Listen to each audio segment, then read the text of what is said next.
All right, guys. So this will be the first series that I've covered in the entirety of King of the Desert that will eventually see Mongols. So that's something to be excited for. But beyond that, we got a big set where many people seem to think the favorite, the player who's been so consistent over many, many, many years could go down. Or maybe he's not even the favorite. That's kind of my point. We've got TaToH here. Longtime viewers will know how good TaToH is in tournaments, but Sebastian's been playing so well on Arabia. Many seem to think that he can take down TaToH today. I would be inclined to agree. If this is somewhat meta, Sebastian is definitely one of the best Arabia players in the game right now. But that's a lot of pressure for a player who doesn't have the experience of TaToH, and maybe TaToH will be motivated by the words of everyone who seems to think he could go down. Malians for TaToH. Nice infantry civ. Typically see that into a follow-up of archers. And then same deal for the Wu here for Sebastian. There's 4 deer on this generation, so they'll have plenty of food to be able to push in towards their town centers. TaToH already bringing in his boar here on the back. The T90 Sebastian has the last 6 tournament wins against TaToH. Not tournament sets, though, right? Just wins. I like some clarity on that. Because I remember there was a 4-0 for Sebastian against TaToH on a very good day when trying to qualify for the China LAN. So maybe prior to that, he had won 2 games against TaToH. I don't think they have enough experience where it would have been 6 sets. But so far, there's a chance that Sebastian wants to go for a unique build here. But yeah, never mind. He's just going to place the lumber camp here. T90, how does the Civ pick work each round? At what point do they get to see what they will play against and what map? So it's always Arabia for this tourney. And they get to find out their opponent's Civ when they're in the game. So in the lobby, that's not visible to them. It sets T90. Can you tell me what tournaments? Is he really 6-0 in sets against TaToH over the last 2 years? If you wouldn't mind, that's pretty crazy. I didn't think there was 6 sets. Would have thought maybe 2, but I mean, they have both been fairly active, right? I mean, they've both been very active. That's awesome, man. C. James says, hot take is that TaToH versus Gabby is still weighing on viewers' TaToH's opinions. Yeah, but not just that. Also the series against iBuyPower. Both the games that TaToH played, or both the sets that TaToH played, it did have a mix of the favorite who felt that he could just kind of do anything. But, you know, for Sebastian, he was the favorite and he completely dominated his opponents and there was just no chance. So, I don't expect TaToH to play as loosey-goosey. I don't expect him to try as many things as he did against Gabby. I think your point is valid.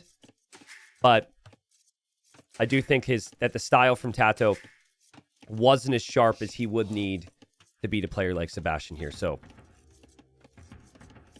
it's TaToH.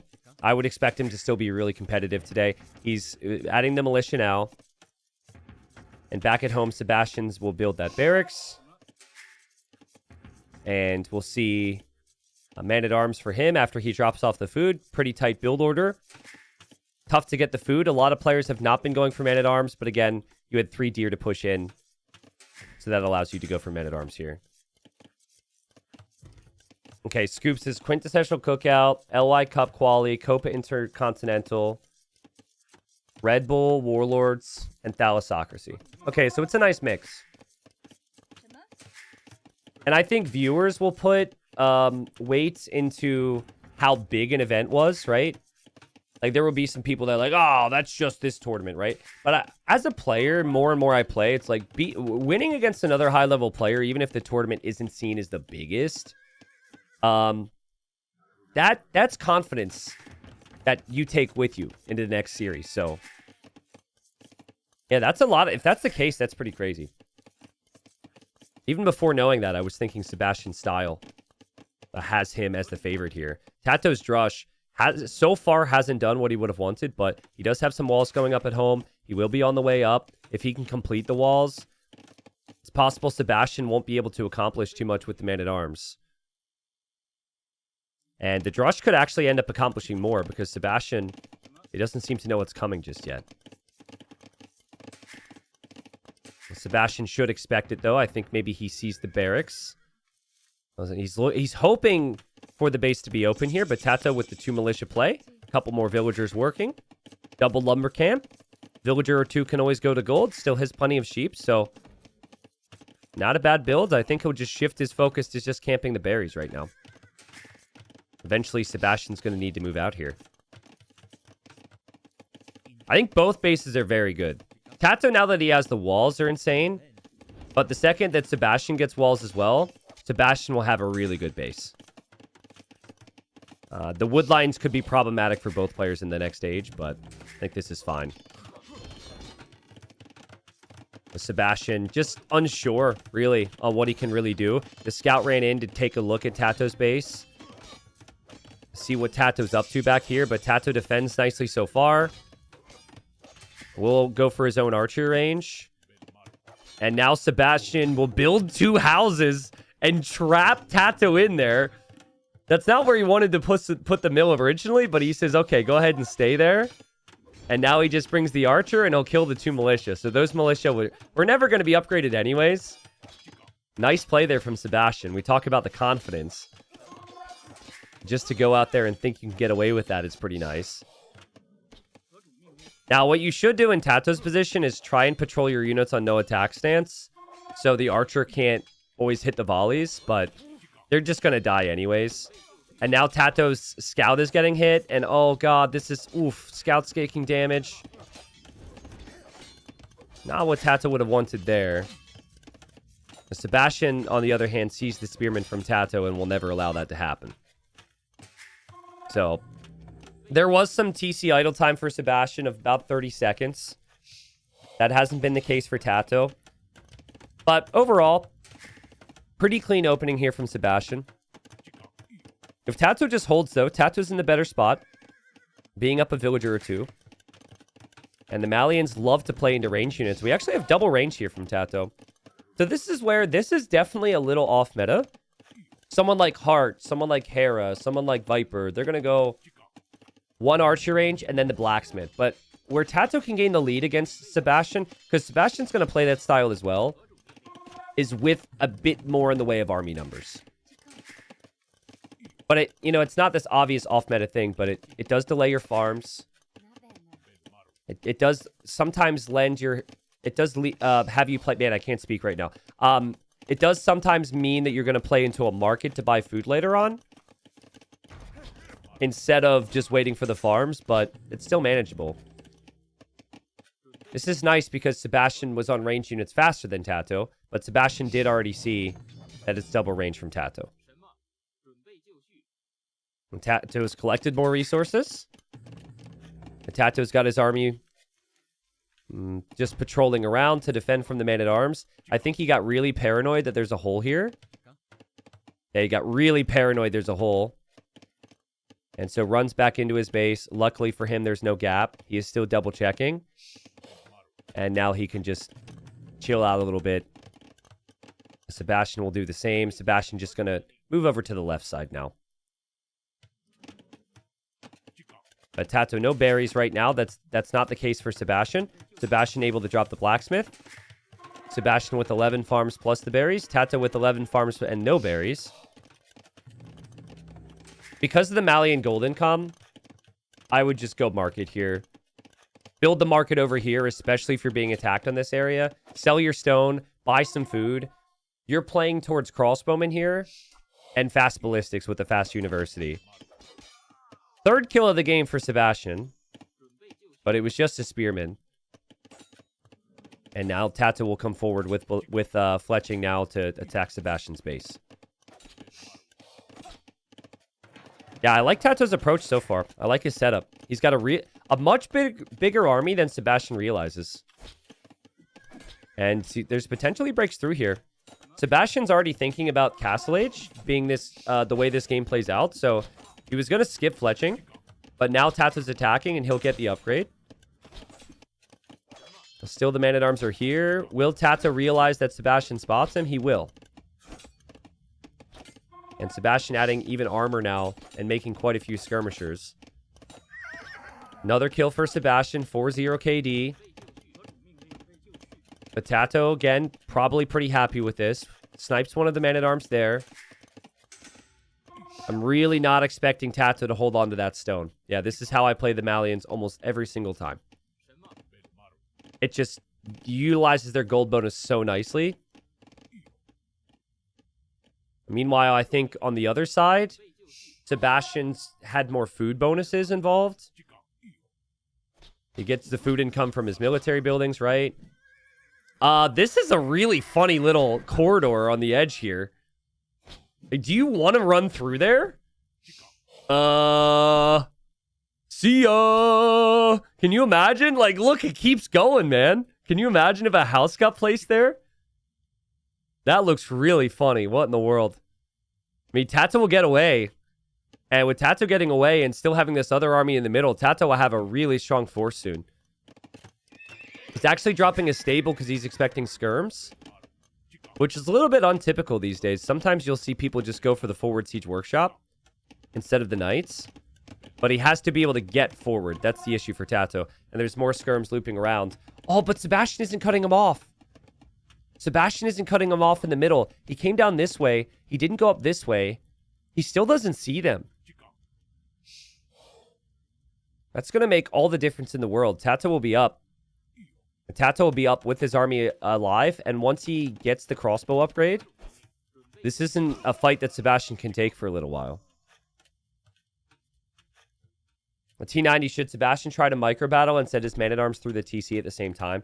I mean, Sebastian will take any fight right now. Like, any fight, period, he would love to have against the archers.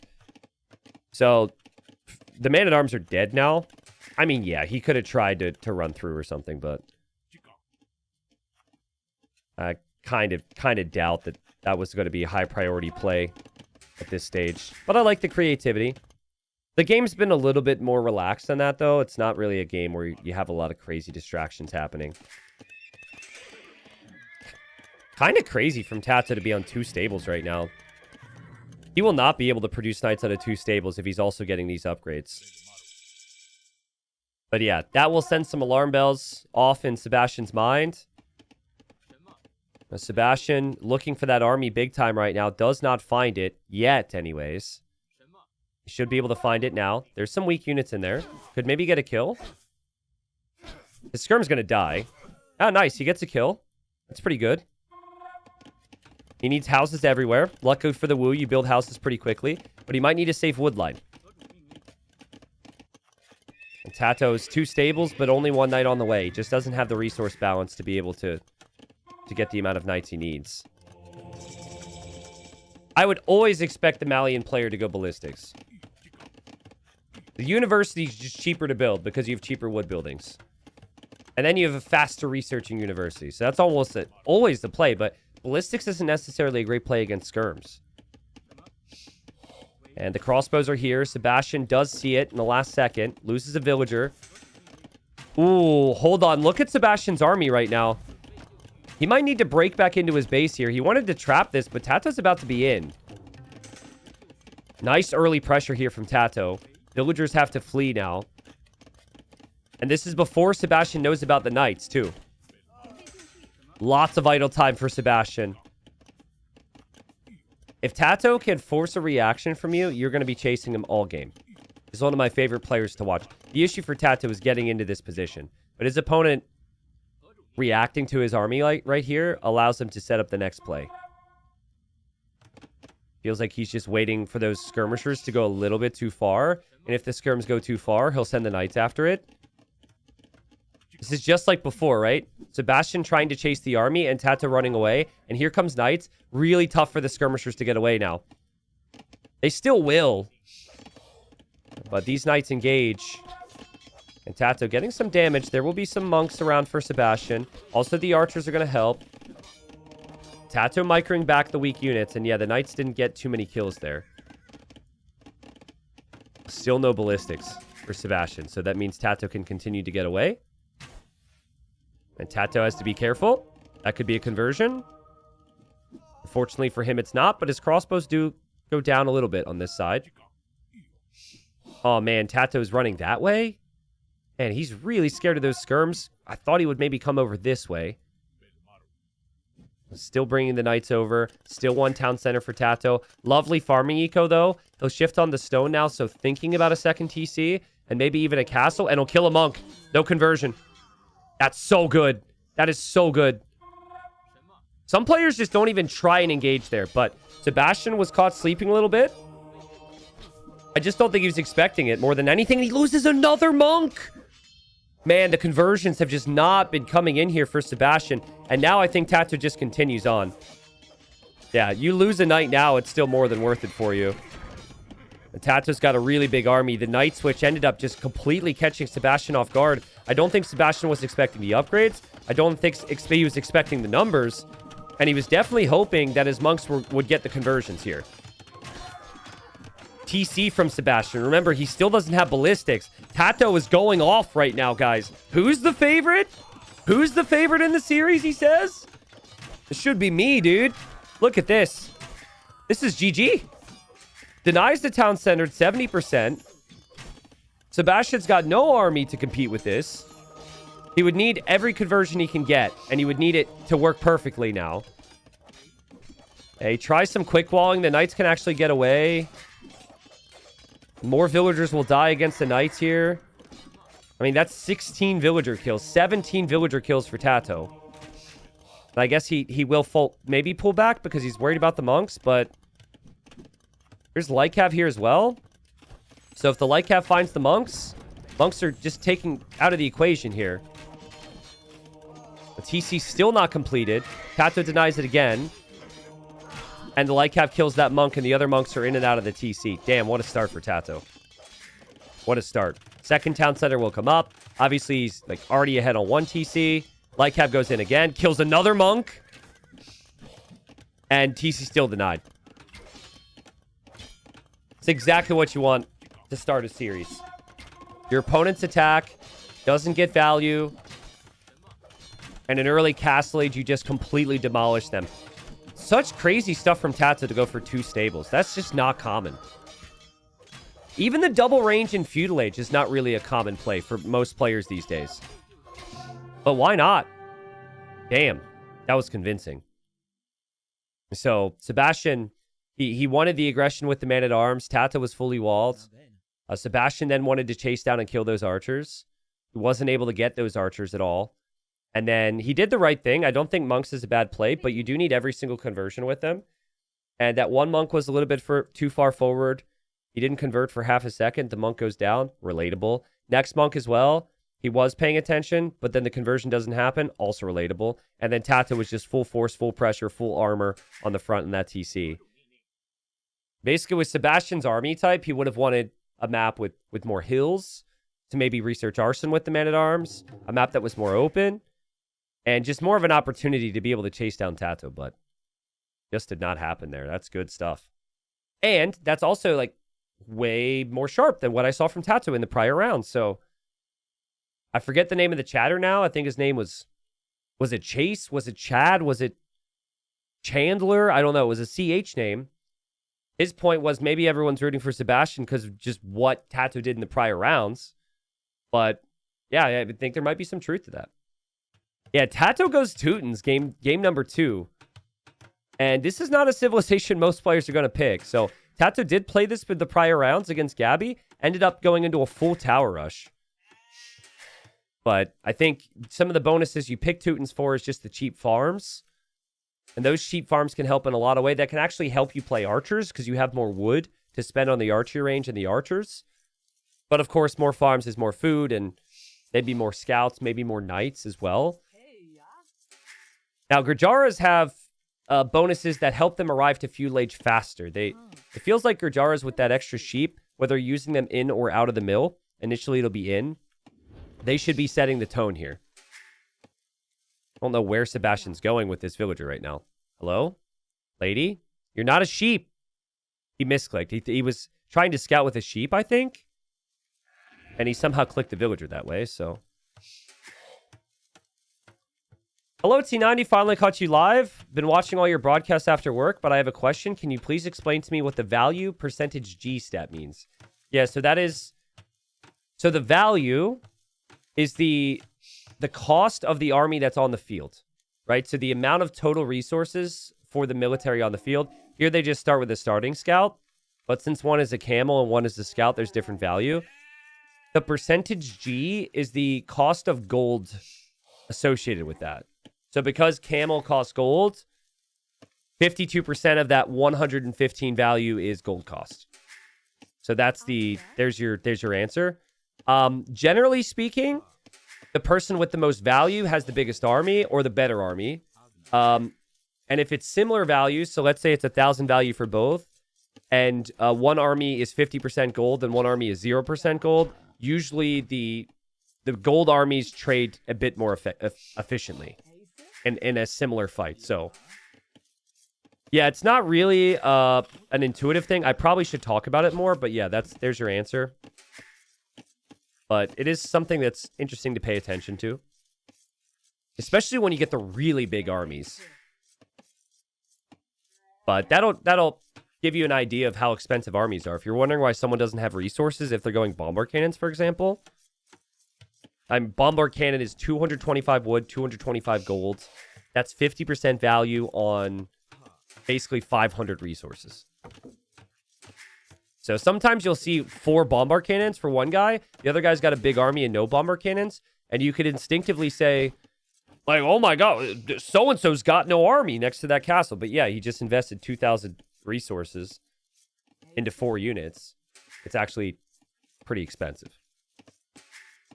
Mods, we can let the copy pasta happen. It's fine. It's a chill Dark Age. Mods were quick. Let's let the pastas out just once for the day. All right? We had our sweep to start the day. I don't know where this has come from exactly. Should I read this? It says T90's best friend, question mark? It's me, this guy. When T90 was born on his T90 farm, I was the one who helped the cow birth him. The cow birth him? What the? Oh, I didn't know that part. Why did I say yes to this? I can't even read it because you guys are typing too fast. Can you stop typing it for a second? His T90 stash brings joy, T90 joy to my T90 heart. Keep rocking, my boy, for the love of salmon. Sincerely, T90's best friend. Okay, well, I actually just had one of my childhood best friends at dinner with me last night, and he asked me how things are going. I've been at this for a long time. And he asked me if it's sometimes weird to deal with strangers on the internet. And I said, there's good and bad days. I'll let you guys decide on if this is a good or bad moment. Thank you, I guess, for having fun. Mods, I'm sorry. But yeah, we can move on past the pastas now. Scouts. Forward now for TaToH, finding Sebastian's base. And Sebastian might have expected scouts. But when you don't see the mill from Teutons, that tells you that this is likely going to be an early barracks. And he will find it now. So he'll know it's man-at-arms. Now, I do think archer builds could be pretty sick with the Magyars.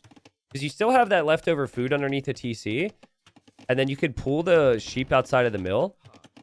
So I personally don't mind playing into archers and then back into scouts later on. What I don't want to see here from Sebastian is I don't want to see super passive play with it. I want to see him move out.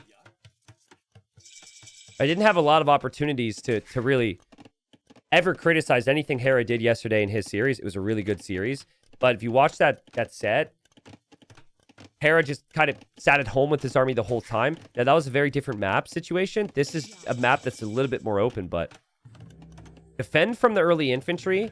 TaToH will want to go skirms and farm up with a lot of cheap farms. I think you try and go for archers into scouts and make a ton of army here. TaToH knows where Sebastian's woodline is, so Sebastian should be walling this up. I think Sebastian is expecting TaToH to pull him back towards the man-at-arms right now with this camel. That's normally what happens. But that's not happening. So I think right now, Sebastian has to have the recognition. He saw the flag before. You've got to know what's coming. It would be pretty crazy for him to be surprised by any of this. Especially because TaToH's scout was here, right? I'm shocked. I mean, not even any palisade walls? against man-at-arms. And maybe he can do it all in the last second here, but here comes TaToH. And oh my god, that was the last second. What? See, I don't have the luxury to do that. Most people, you need to just place it ahead of time and play a little bit safe. He ends up reacting at the perfect time there.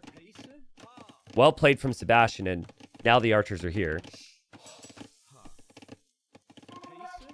Now, all TaToH's going to want now is he just wants time. Like, his army is definitely not as competitive for the time being. He just wants some time to add those farms. Look how many farms he has already. You can't do this on the back of this build very frequently, but that's Teutons for you. So Sebastian still wants to wall up. Sebastian's still waiting. He will tower the front. But with the blacksmith, that tells me his plan is fletching. Will he be able to go scouts as well, maybe? He's spending a lot of time walling right now. He is slowly pulling some of the sheep outside of the mill. Finally, more people are doing this. TaToH and Doubt were like the only two that would do that for the longest time. It's not that. I mean, the Magyars have been in the game for a while now. A lot of people are doing it, but... actually bothers me so much when people don't pull a couple sheep out of the mill. I really like this eco bonus. It's very niche, but it's cool how there's variety in how you can use it, and it's not... I don't know. I love how there's that tiny little detail in mid-feudal where you can benefit from the sheep. TaToH walling up the back area. He's not on gold right now. He's still just making skirms with the man-at-arms. He seems to be waiting for the archers. And Sebastian will just come take a peek. And he sees a pretty awkward army to engage into right now. I don't know. It's gotten kind of wally out here. And it doesn't seem like Sebastian is planning on going for the stable at all. He actually just added some of his own skirms. He'll stay on range units, I guess. And he'll catch TaToH having fletching there. And Kamo will walk on by. TaToH with 12 farms. Sebastian, of course, delaying them, but still pulling some sheep out, so still able to eat that. And then if he slowly adds the farms as well, can have a really good castle age time. But again, another game where it feels like we're going to castle age. Weird to me that TaToH hasn't built a farm here. And he's adding... I guess he's saving the straggler tree, but... second game, he builds another mill in the back. He really could be farming heavier than this, too. He's floating a lot of wood for Teutons. Remember, there's like 20 bans. So for anyone who wants to be judgmental about the Teutons here, or any civ for that matter, you have to keep that in mind. The majority of civilizations, like 20 civs are banned in this tournament, so you're kind of getting the civs that can be strong sometimes, but not always strong in every way. This is a very late pick for TaToH too, so in TaToH's mind, if he wins with this against a higher priority, it's a really nice victory here. His better civs would be Mongols and Persians. Like, those are undoubtedly some of his best civs. And Sebastian's got some other civs too, but... TaToH's adding more man-at-arms now. Wow, okay, so he's going for more man-at-arms. If he does that, we might actually see a late tower rush. Because you're just delaying your castle age time significantly now. I think Teutons are really good against Magyars on Arena. They got closed maps, they're amazing. In late game, they're amazing. On an open map, they struggle, but... TaToH is getting armor, guys. TaToH will want every archer kill he can get. Because the archers are the key to canceling out these man-at-arms. I just don't think Sebastian is expecting what we're about to see here. And what would you normally do in early Castle Age in other matchups against man-at-arms spam? You would go knights, and Magyars can't go knights. So if you can't go crossbow because you just lost your units, and you can't go knights, this could actually be problematic. He needs to wall in his tower right now, Sebastian. But TaToH's not even headed for the tower. He's not even headed to the golds. Just seems like crazy big feudal age investment. Like, it feels like way too much feudal age investment. Sebastian's still holding. Now TaToH going for more scouts. So he's going to go scouts as well. So scouts, man-at-arms, spearmen. But, you know, if Sebastian were to sense this, Sebastian could start to make some camels out of the stable, which he just built. Still has the starting camel, but that's weak. I mean, TaToH's not breaking through. Sebastian's still holding. Sebastian's still just making skirms. Sebastian's skirms have done fine. The man-at-arm numbers have not given TaToH really anything yet. And so for as strong as the first game looked, for as epic as that looked, this just is so far looking a little bit awkward. I would have loved to see the tower come a little bit earlier maybe, but it just feels like that once Sebastian's in Castle Age, he'll have some camels, he'll have a lead skirm. I mean, he could kill all this. TaToH's forever feudal. Skirmisher upgrades will be incoming. Scouts are going to be incoming. Sebastian's producing some Shravamshas here. His skirms are still holding over here. His skirm micro is still decent over here. The camel actually got great value. It killed 2 scouts. Here comes TaToH, desperate for a villager kill. It's not really looking like he's going to get it. Sebastian saves that villager with a quick wall. Here comes TaToH with the tower. Has to get damage done. Has to get some value now. The base is open at least. Sebastian, does he rush down the tower? I think he might. I think just delete the house and rush down the tower with your vills. And then bring all your army. Because you're killing all of TaToH's army. TaToH needed these fights to go much better than they did. He completes the tower, and the tower is just going to get battered down here. There's no shot here, guys. Shravamshas and skirms in Castle Age against Feudal Age units. You can kind of tell what TaToH was hoping for. He wanted Man-at-Arms and Arson to break through much faster, but well played from Sebastian, and this was just too little, too late for TaToH right now. So, quite the difference from this game and the last. But TaToH's creativity will always keep you guessing, which I suppose is a positive, right? It just sucks to come on the back of such a convincing victory and then do this. It's like, now you're stuck. Now you're just hoping scouts can beat Shravamshas, basically. And I guess the army count's close, so there's that. But he doesn't really know where to place the tower. The additional spearmen just get sniped by skirms. Shravamshas will beat the scouts, so I guess the Shravamshas don't have bloodlines, but neither does TaToH. Yeah, this is like when someone gives you a Christmas gift at a work party, and it's like never anything you'd ever have any interest in.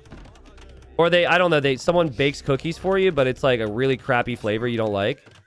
And you're just like, oh, thank you. I really appreciate it. And then deep down, you're like, well, you're like, well, no thanks, you know. Thanks for getting me something, but yeah, it's a thought that counts. Not that I have coworkers getting me Christmas cookies. I really don't know what more to say. That was a really bad analogy. So, Dizzy says, I'm never baking you cookies again, T90.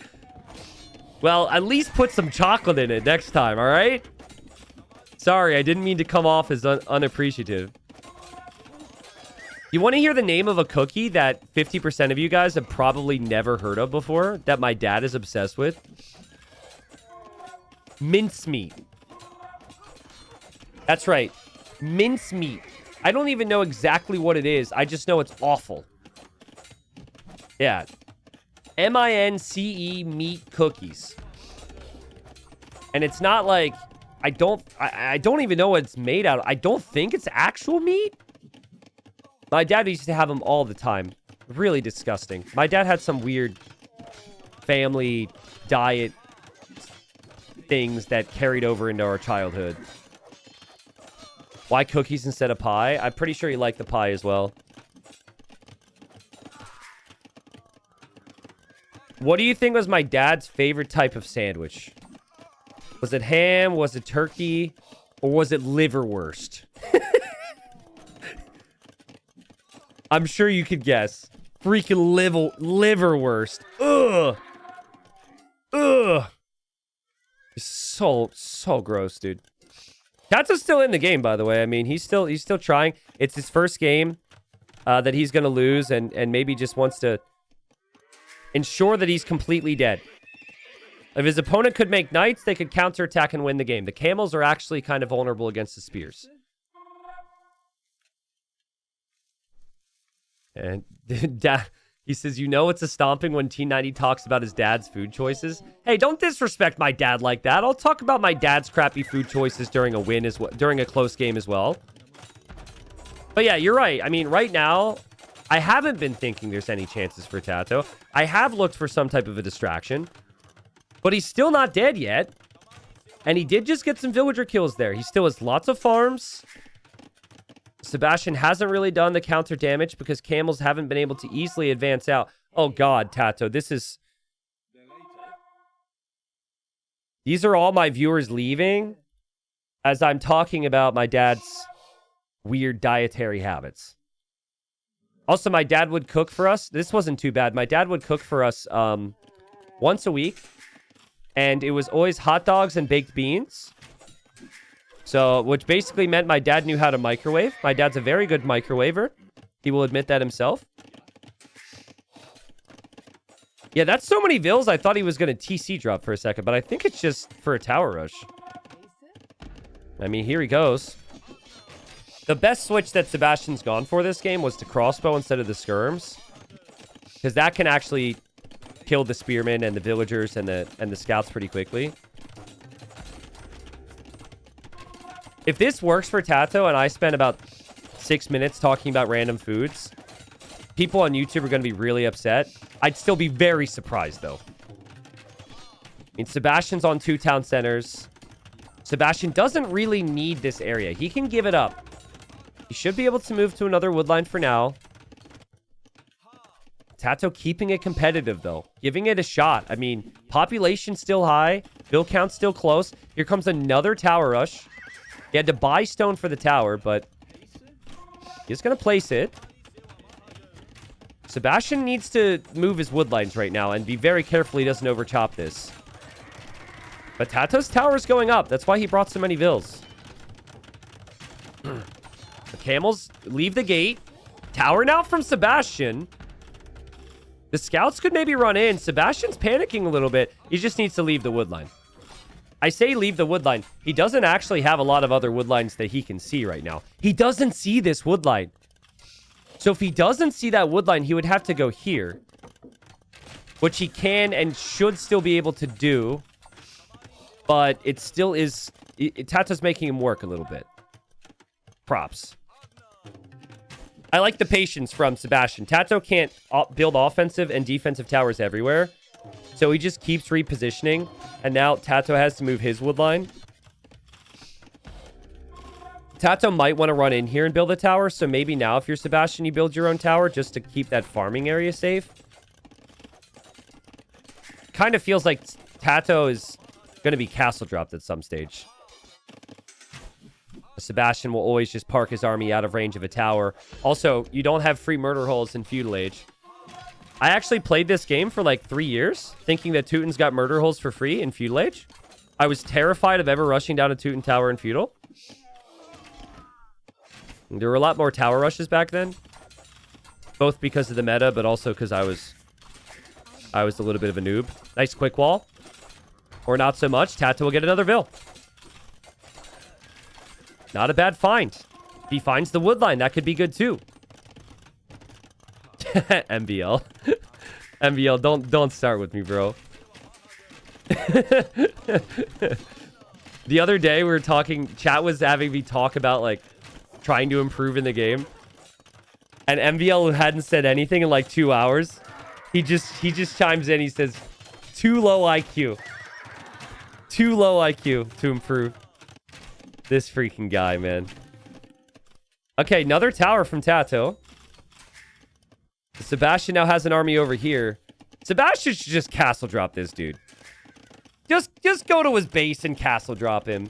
Say, get out of my face, TaToH. Drop a castle here. Show him how it feels.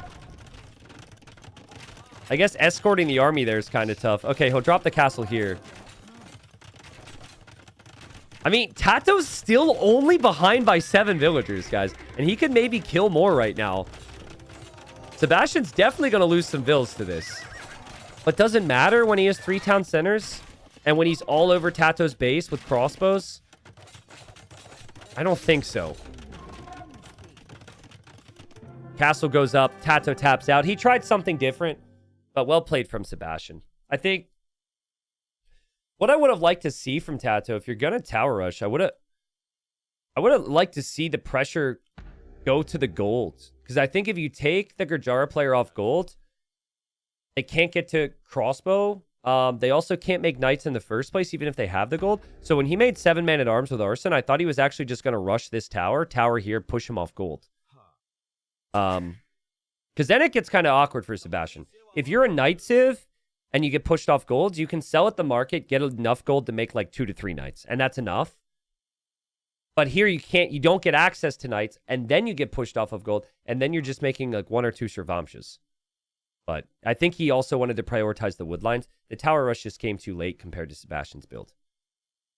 So I don't really know what to make of the series so far. Game 1 was just completely different from TaToH. I think that's TaToH showing that he can be more creative. He could try different things sometimes, but like, was that too different? I don't know. All right.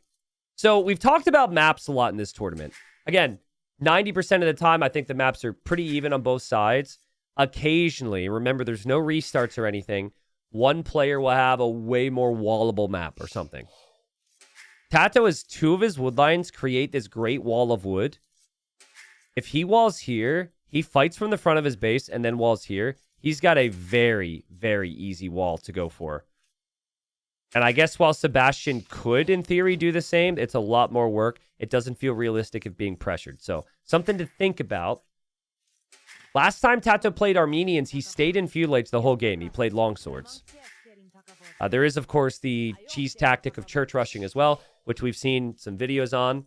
But I kind of doubt TaToH will do that. I think he just wants infantry again. So, T90 in Germany. Put onions and pepper? Onions and pepper? I don't know. I shouldn't have talked about mincemeat cookies, dude. I don't know. The amount of people that actually seem to like this stuff has me concerned. I'm actually offended. Because if you like me, but then you like minced meat pies and minced meat cookies, I'm starting to compare myself with these foods now. Goat down. Goat down. Nice job from TaToH. That's 2 lames. Sebastian's not getting the food from that. Savar says, you have no culture. Okay.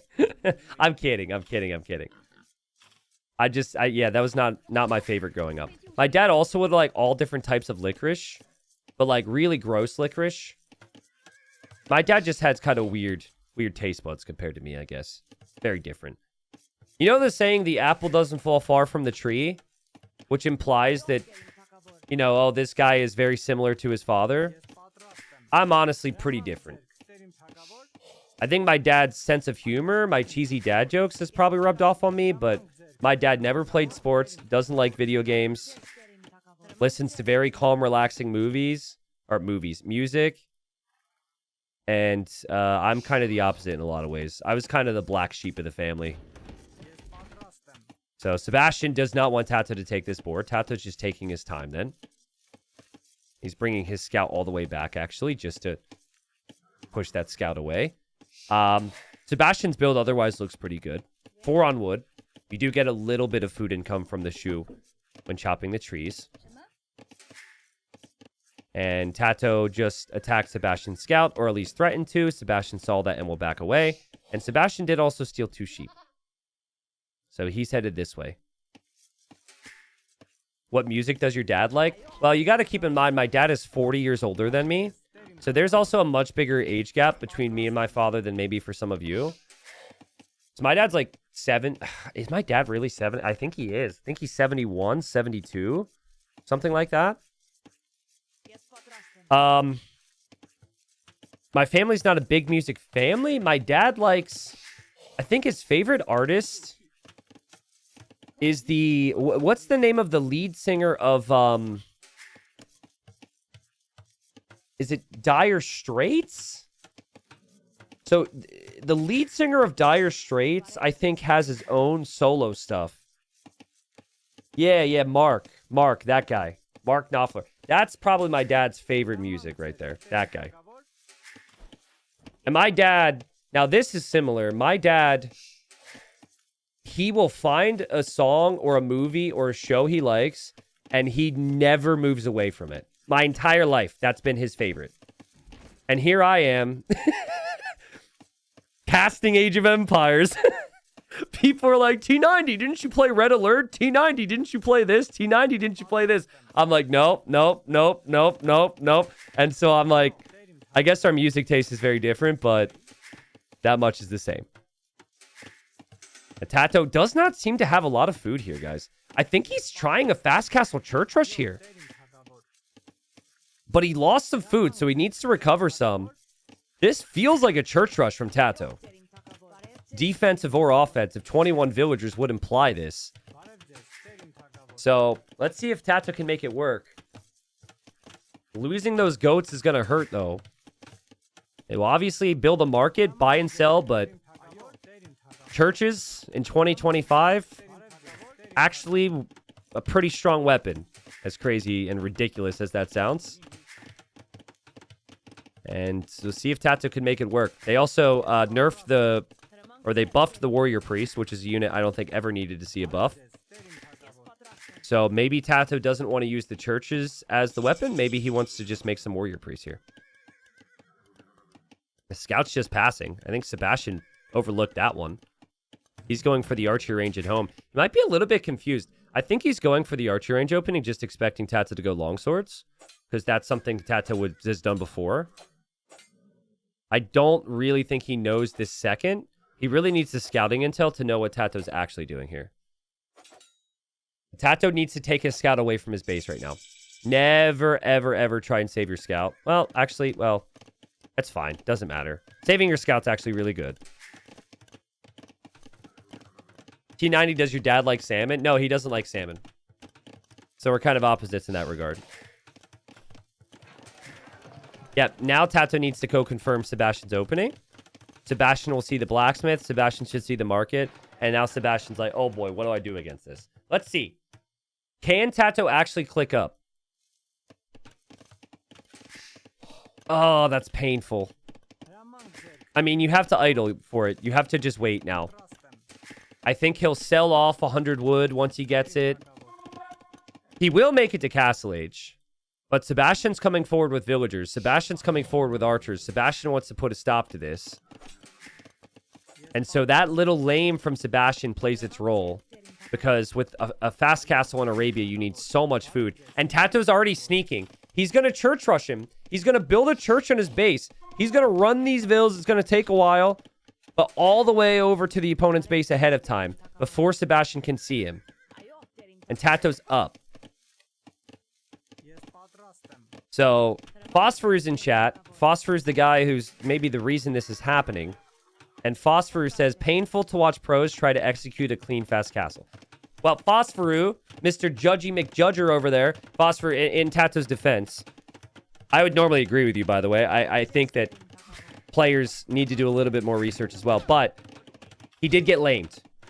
He did get lamed, and there was not nearly as much deer. If there were as many deer on this map as Lieutenant Dan just gifted subs, TaToH would be looking really freaking good right now. Dan, yo, thank you, man. Thank you. So Sebastian's going to do what he can. He's going to try and just stop TaToH from taking resources. And so now we have TaToH. He's going to move to the straggler trees. But these villagers are the key. These villagers, and as I've talked about in all these crazy videos, man, the churches build so fast.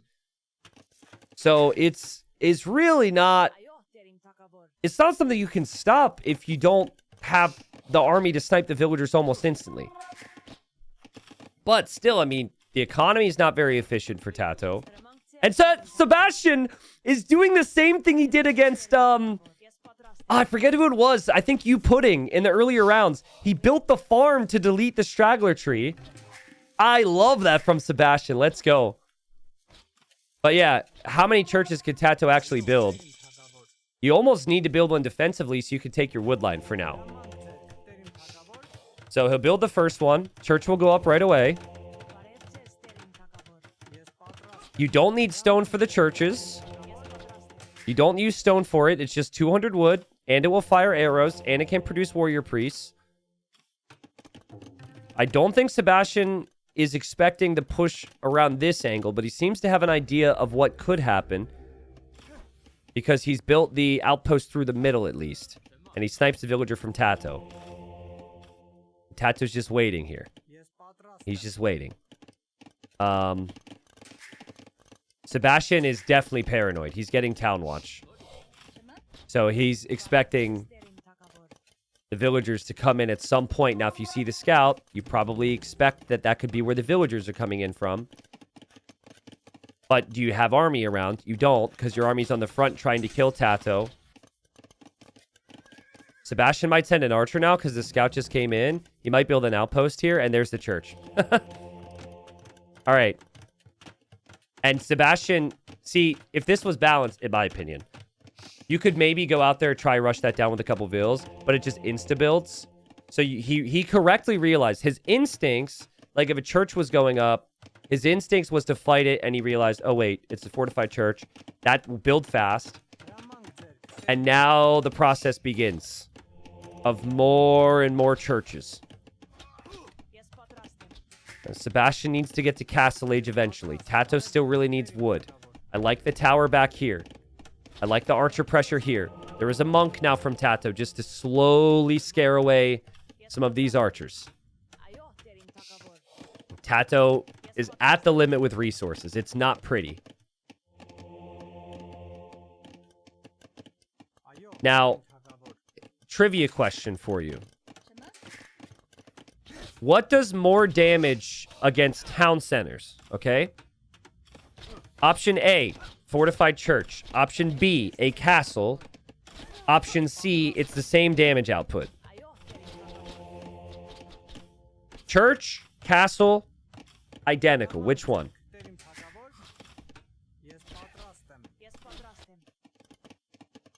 To my knowledge, it's identical. The church does the same amount of damage as a castle against buildings.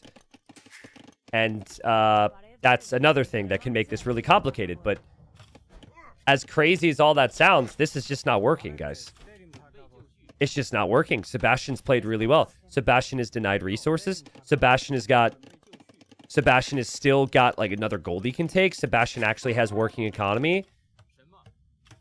Somewhere MBL is watching, and he's like, you know, he's so happy. He's like, these fast castles. Fast castles should have no chance against meta. You know, MBL's losing his mind just to see that Sebastian has played so well against us. And yeah, like, you can't just, you really are in a situation that is less than ideal if you are not consistently taking resources with your villagers at home right now.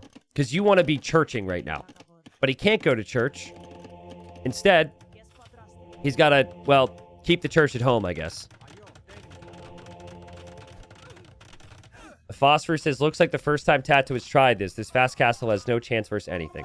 Okay, Phosphor. Well, because it's your strategy, I'm gonna agree. And I love your take. Also, Phosphor, I'm gonna issue you a challenge. Sign up. All right?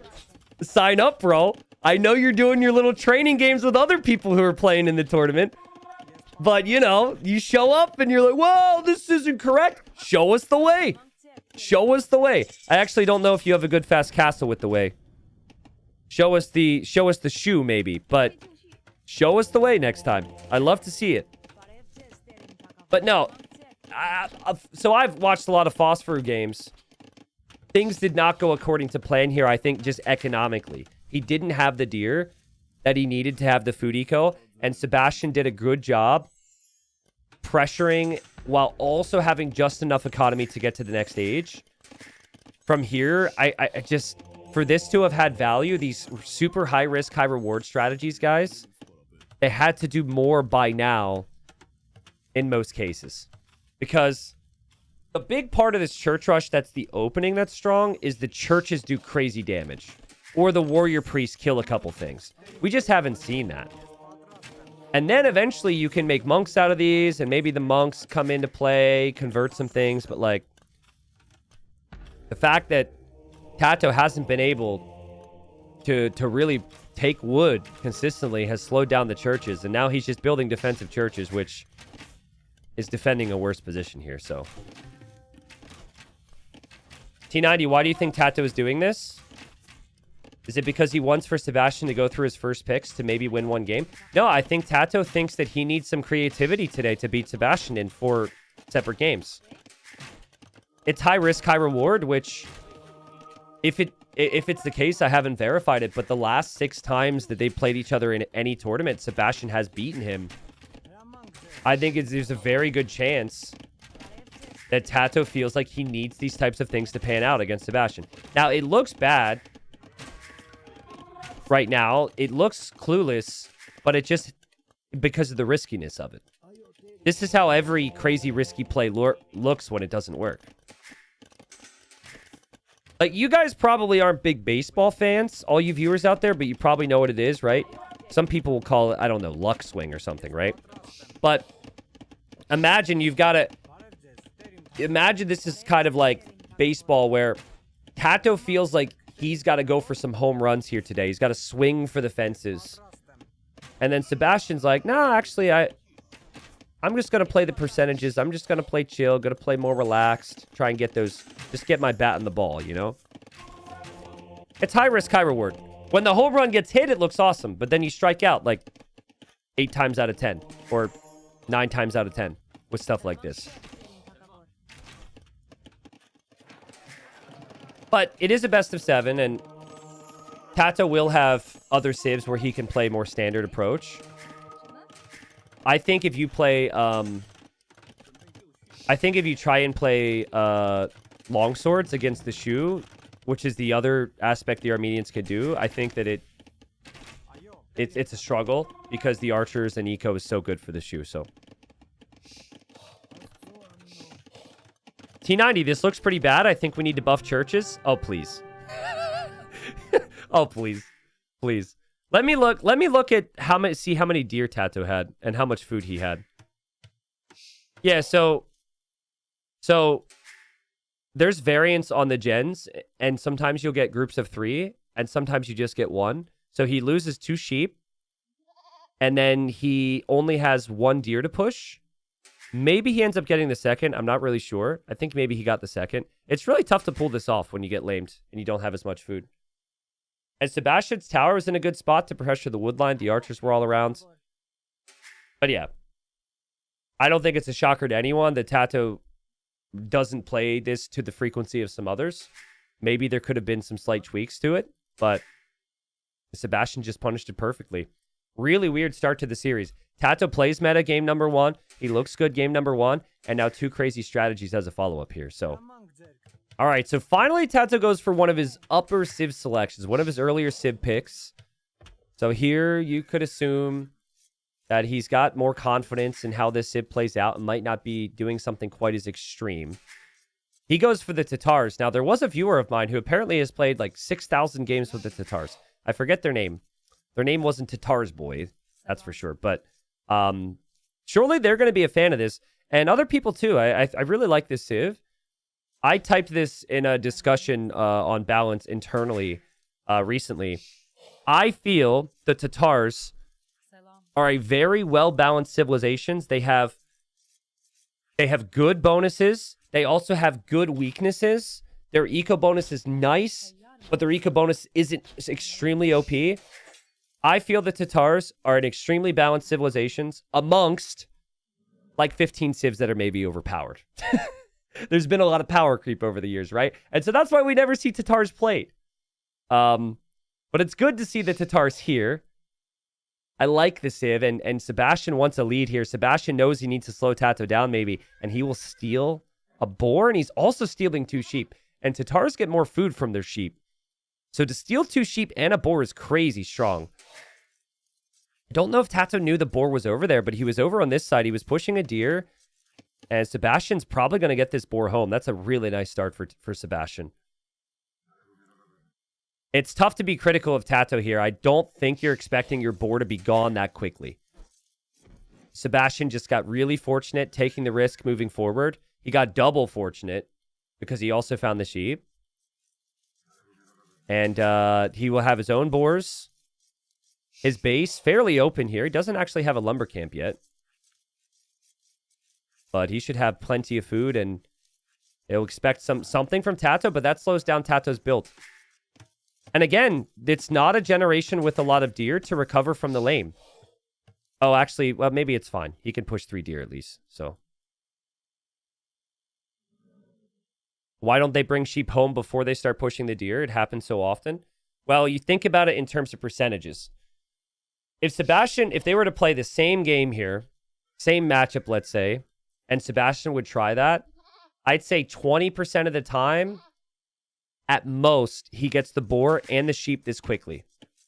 Because there's a downside. Sebastian might not find his own sheep. I actually think he used the villager to bring in those other sheep, which is why the vill was out there building the house.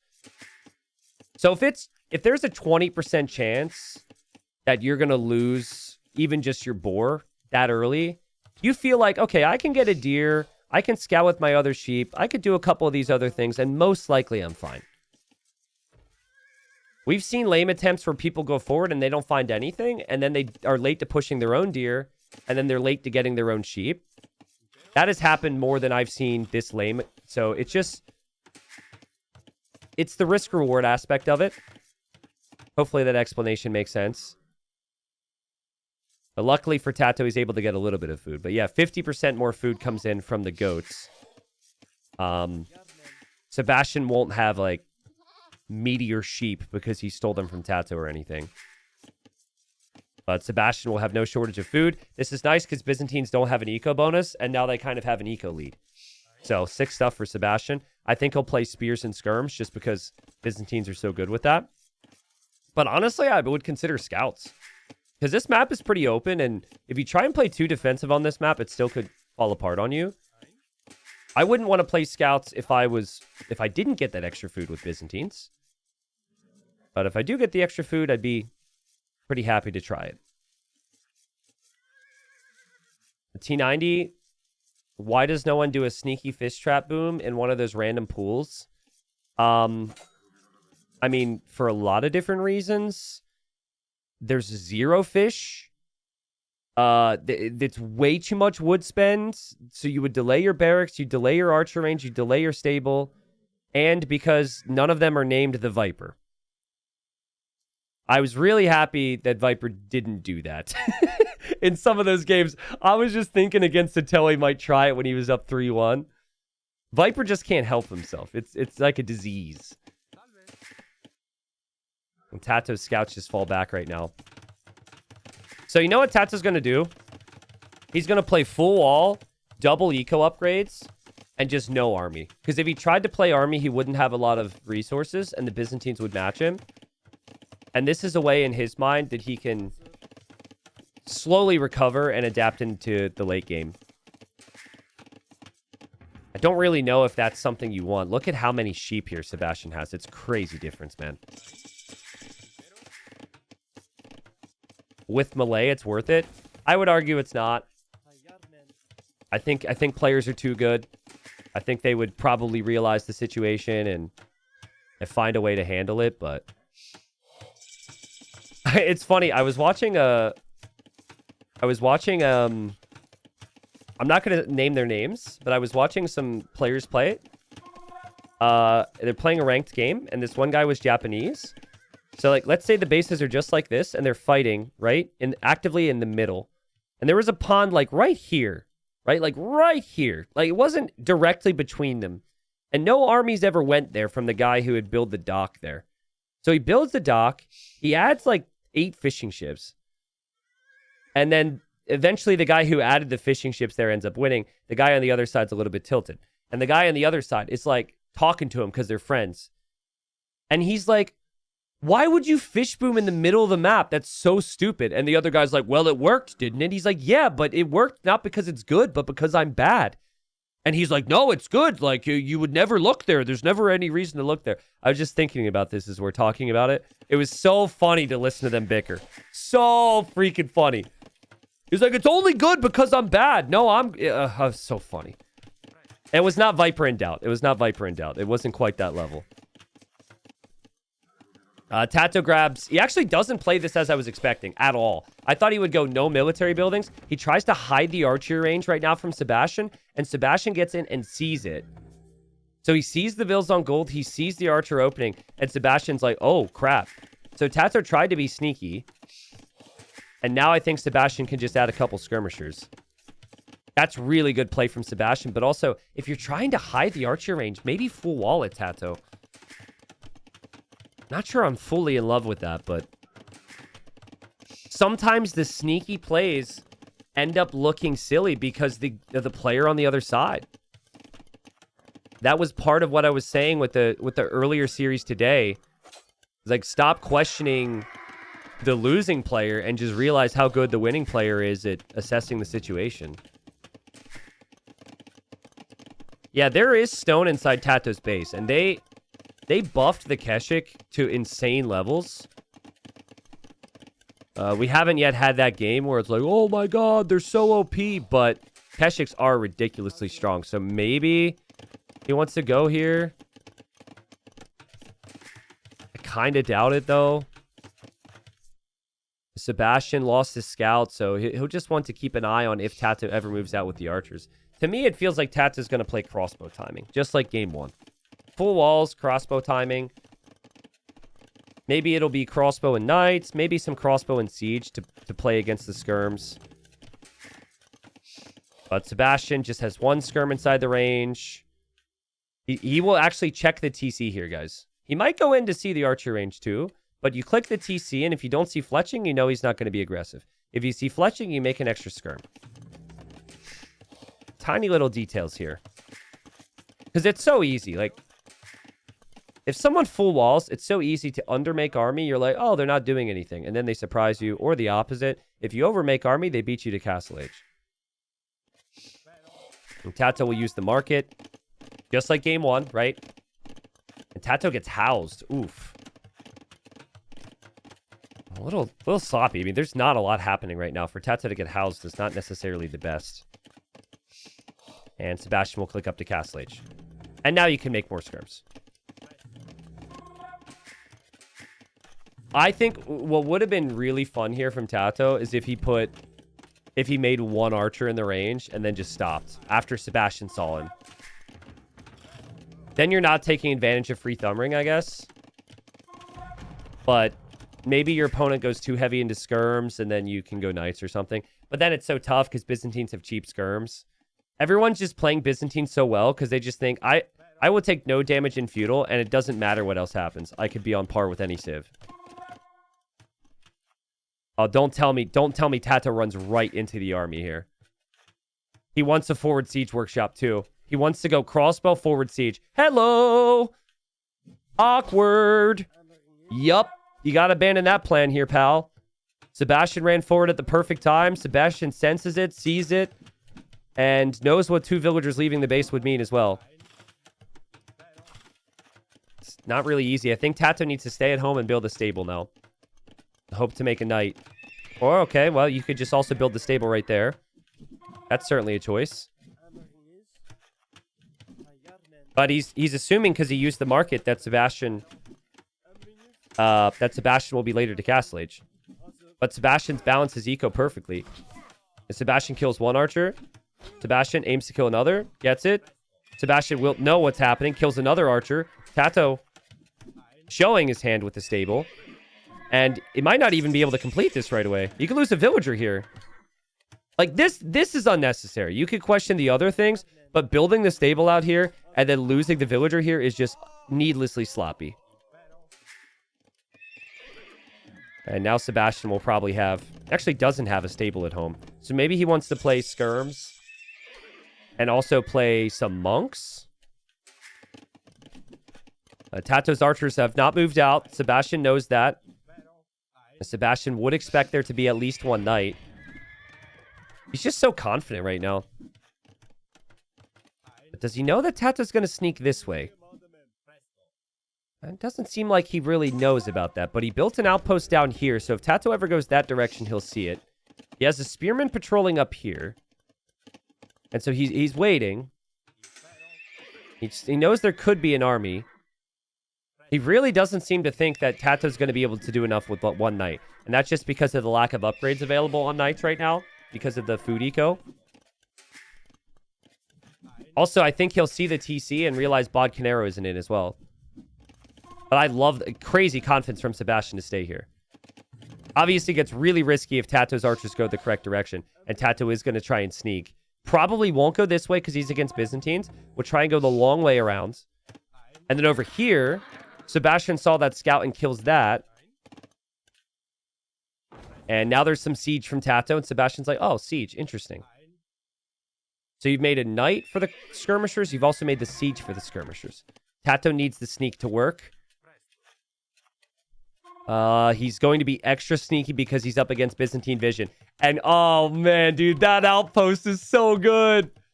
Look at TaToH. He's like, yeah, man, I'm going to hit his wood line. And then it's like, oh, no, I've been caught. I've been caught. He actually just chooses to take down the outpost because he's going to know about you anyways. Might as well get rid of it so you're in the darkness again. The Mangonel's moving forward. The Knight was moving forward. The Skirms are coming home for Sebastian. And TaToH... Yep, he definitely knows he's being spotted because Sebastian's moving armies all around right now. And Sebastian's got the Skirms on the way. And it will be 2 town centers for Sebastian. Better eco upgrades for Sebastian. First relic is into the monastery for Sebastian. And that is not a very big army of crossbows to deal with. Sebastian just playing so well right now, guys. Just seems so confident. Knight could be converted. Does Sebastian notice it? TaToH really needs to... No, that's so bad. His siege can get sniped now. And now he can lose all his crossbows. The Skirms are fully armored. They'll run right in. That will be a Mangonel down. And all the crossbows are down as well. Sebastian just cleaning up everything. And GG. You can say this is an early GG. I can fully understand why some viewers would say it. He's only behind by a couple vills. But think of the investment. The Knight, the stable and the Knight investment canceled out. The crossbow and bodkin investment canceled out. The siege workshop investment canceled out. This is before, I mean, TaToH doesn't even know that the town centers are already up for Sebastian and that Sebastian's getting relics. But I mean, Sebastian would have a massive lead from here. I don't see any way he could really come back. He would have to sit behind his walls. He would have no map control. All the relics would go to Sebastian. He just countered him every step of the way there. But again, I think a big part of this is because TaToH had lack of food. That lane from Sebastian was cutthroat, and I'd like to see it from him again. Try and slow TaToH down, make him question some decisions. But maybe TaToH should have gone for 1 archer and just 3 TCs back here. Like, the army was certainly not the play. He tried to be sneaky. Sebastian just makes this look too easy right now.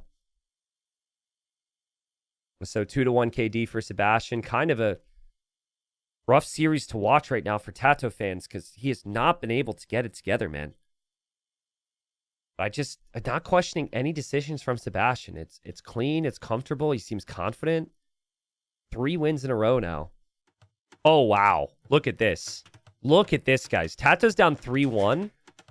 Right away, I'm seeing another instance where one player has 2 wood lines and a super easy wall. TaToH could build 1 house here. He's got his gold on the back. His wood's all safe on the back. I guess berries are kind of exposed, but this is a pretty nice map for TaToH if he wants to play defensive behind the offense. He's probably going to want the scouts. Aggression has to happen. We can't just see a full wall from TaToH here, but that's not going to be bad at all.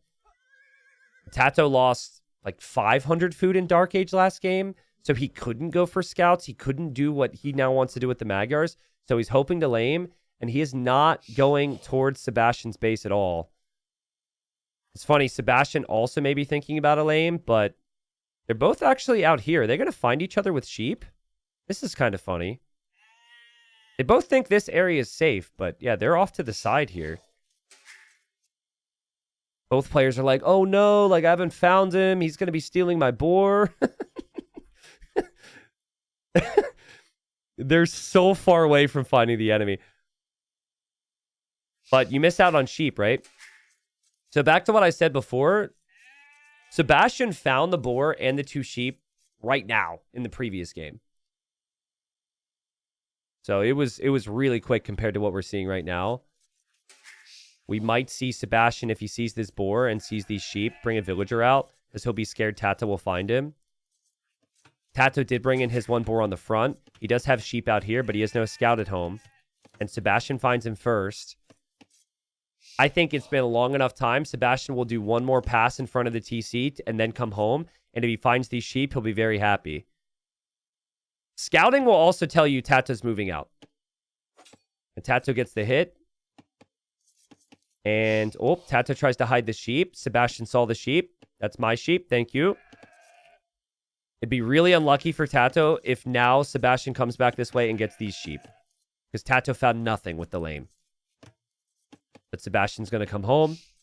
Sebastian saw the gold and he saw the wood line and he saw the berries. It's actually amazing scouting considering he barely saw much. And now TaToH still hoping to maybe get his own sheep. Still hoping to lame here. And he sees the deer from Sebastian. He's already made the trip here. So I thought maybe he would try and stop Sebastian from pushing in the deer. But TaToH will just go home. So, little lucky for Sebastian, because he was able to find his resources. He did pull the villagers, though, to bring in some of the sheep, which TaToH didn't do. But TaToH will get these 2 sheep. TaToH will get these 2 sheep. It'll just be a little bit later to pushing in the deer.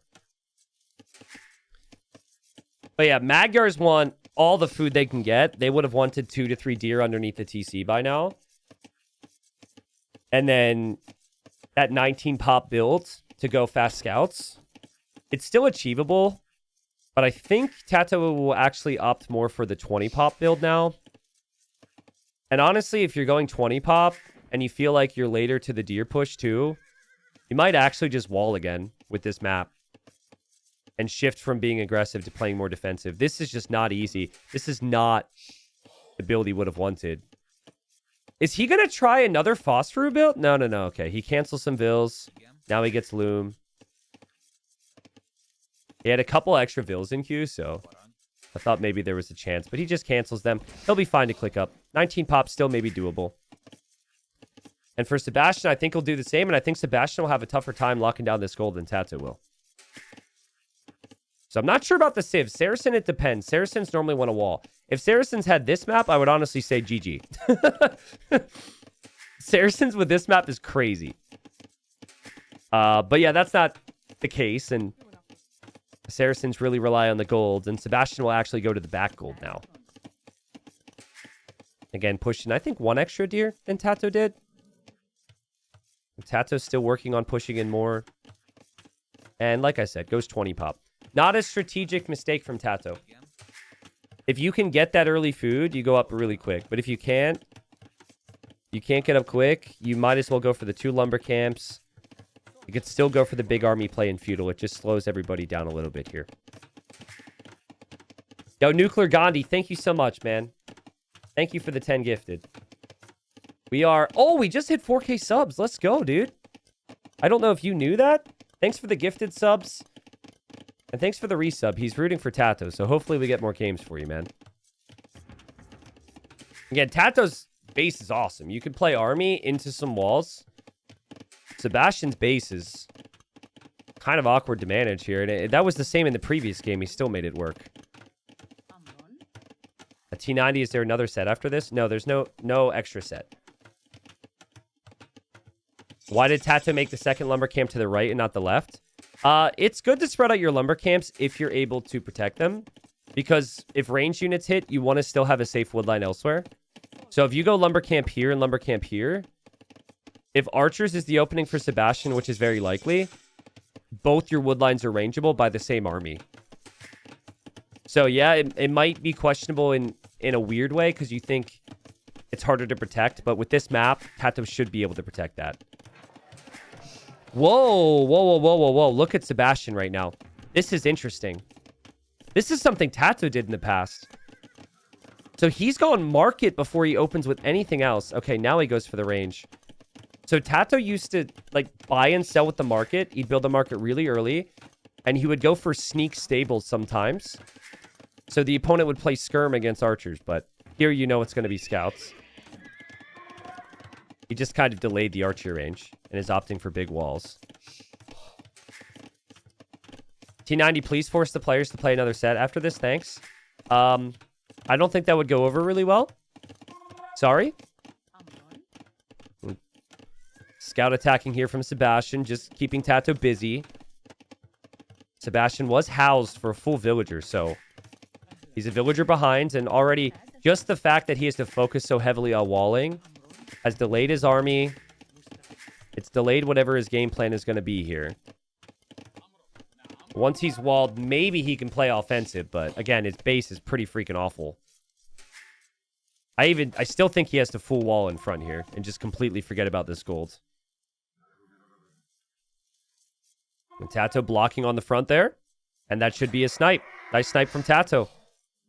He does run into a spearman afterwards, but he'll get the hits on the spear and take that down as well.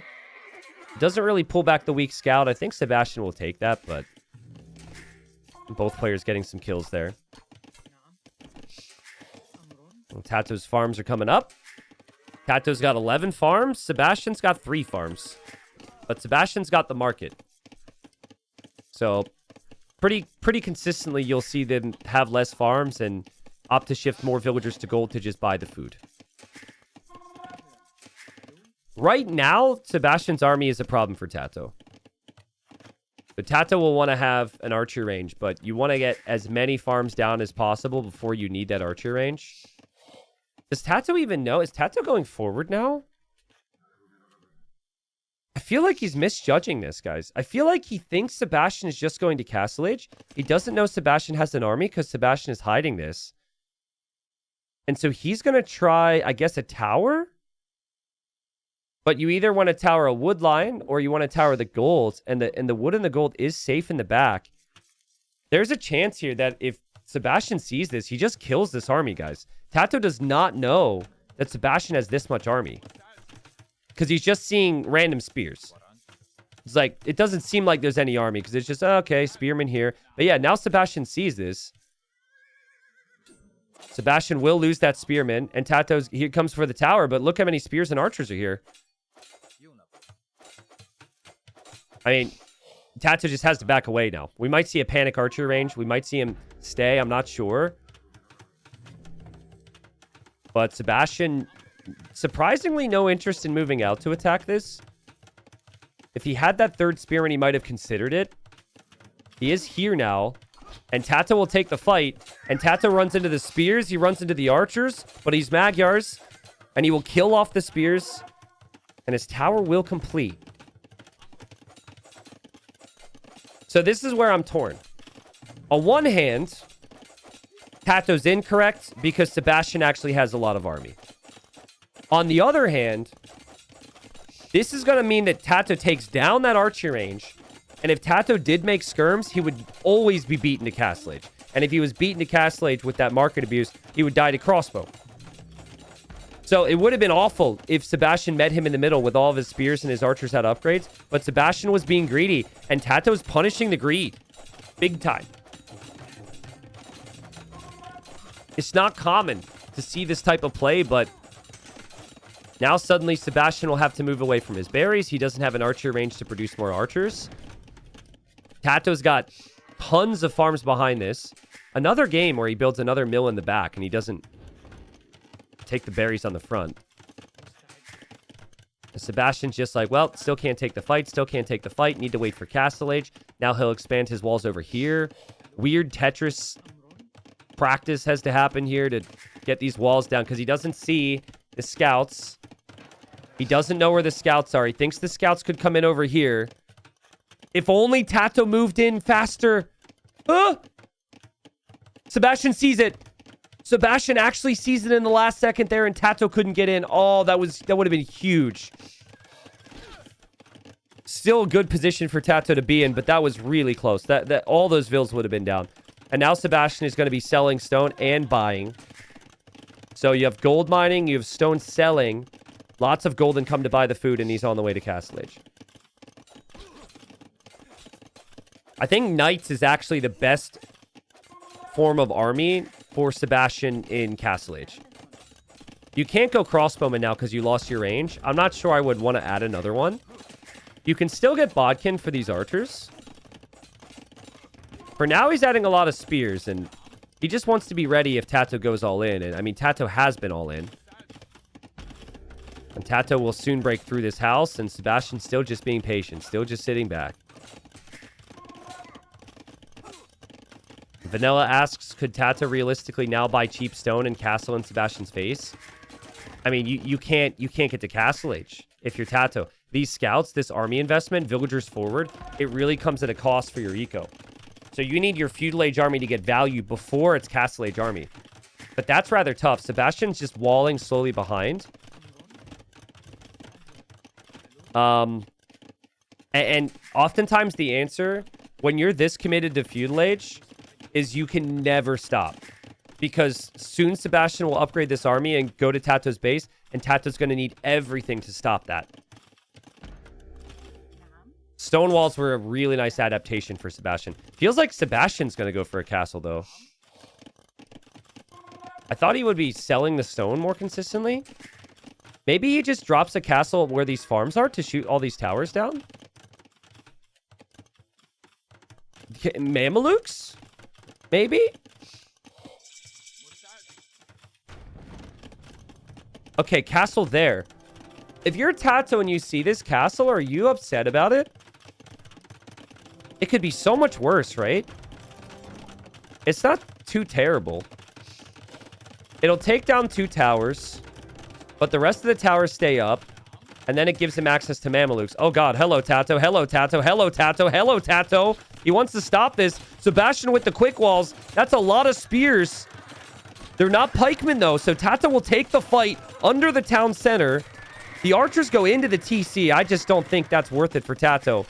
And the spearmen hop out as well, and now Mamelukes can be produced. Mamelukes, a very good unit against scouts. And guys, so casual from Sebastian today. This kid's like way younger than TaToH, has a career which has been way shorter. But he's just so chill under pressure. Like, he's had no nerves, no real sign that he's any worry. But again, this castle only shot down 2 towers. So, TaToH will need to click up. TaToH will click up to Castle Age here in a second. Second TC from Sebastian. Sebastian's just going to boom. Isn't Sebastian 26? Guys, Sebastian's had a very short rise to the top, okay? I don't know his exact age. He might not be 20 years old. But I remember when Sebastian was 1600 elo, and his name was Call Me Subutai. Would have never been able to guess that he would be here in such a short period of time. I don't know his exact age, but I know he's young. TaToH's like 38, so there's certainly a difference there. He was born in 2002. Okay, that's pretty freaking young. Yeah, dude. Born in 2002. Mamelukes. Archers. I mean, these are still Saracen archers. They're not crossbows yet, but you could break down the houses. And Sebastian's Mamelukes run underneath the towers, and TaToH snipes one of them for now. And it's just 2 TCs for Sebastian, guys. Like, look at this. Like, look at the economy, too. It's not this all-in scenario. He used the market to greed out a little bit, sure, but nice snipe there from TaToH. But this is just crazy economy behind this. So, I felt like TaToH had to do something. I think it's really easy to maybe question the towers and whatnot, but if you don't, Sebastian just does all this but easier, right? With the Saracens in the market. And who's the pro that has played Saracens more than any other player at the top? It's TaToH. So I can't question TaToH's judgment. TaToH has played with Saracens so consistently over the years. He knows how strong the market is. And Sebastian just will take down the stable here. That stable will be gone. And TaToH will be in Castle Age with 3 archer ranges. TaToH's going to try cav archers here. So he's 3 villagers behind. He has a town center behind. He might want to rush the guard tower upgrade because keeping these towers up feels like a really critical thing long term. If you keep these towers up and keep the gold away from Sebastian, Sebastian could have some big issues. Obviously, with cav archers, TaToH's going to want ballistics too, but I think he could maybe go guard tower first. It's another thing TaToH's known for, and he'll do that. So, this is kind of fun. This tower is not that important. The other towers are, and TaToH actually keeps this tower up too.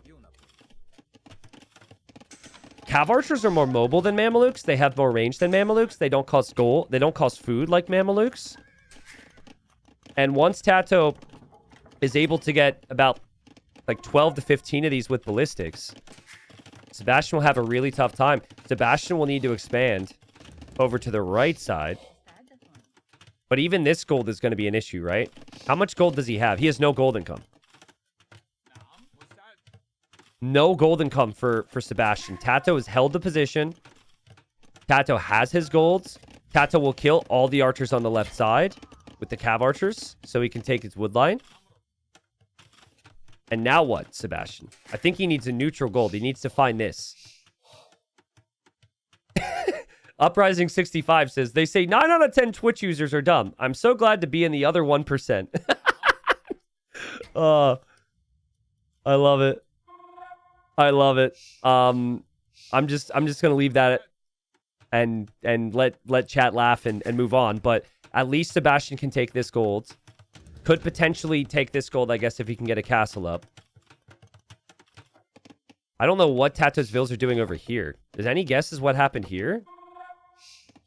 Were these villagers that were on stone and then they ran away, probably? I think that's what happened.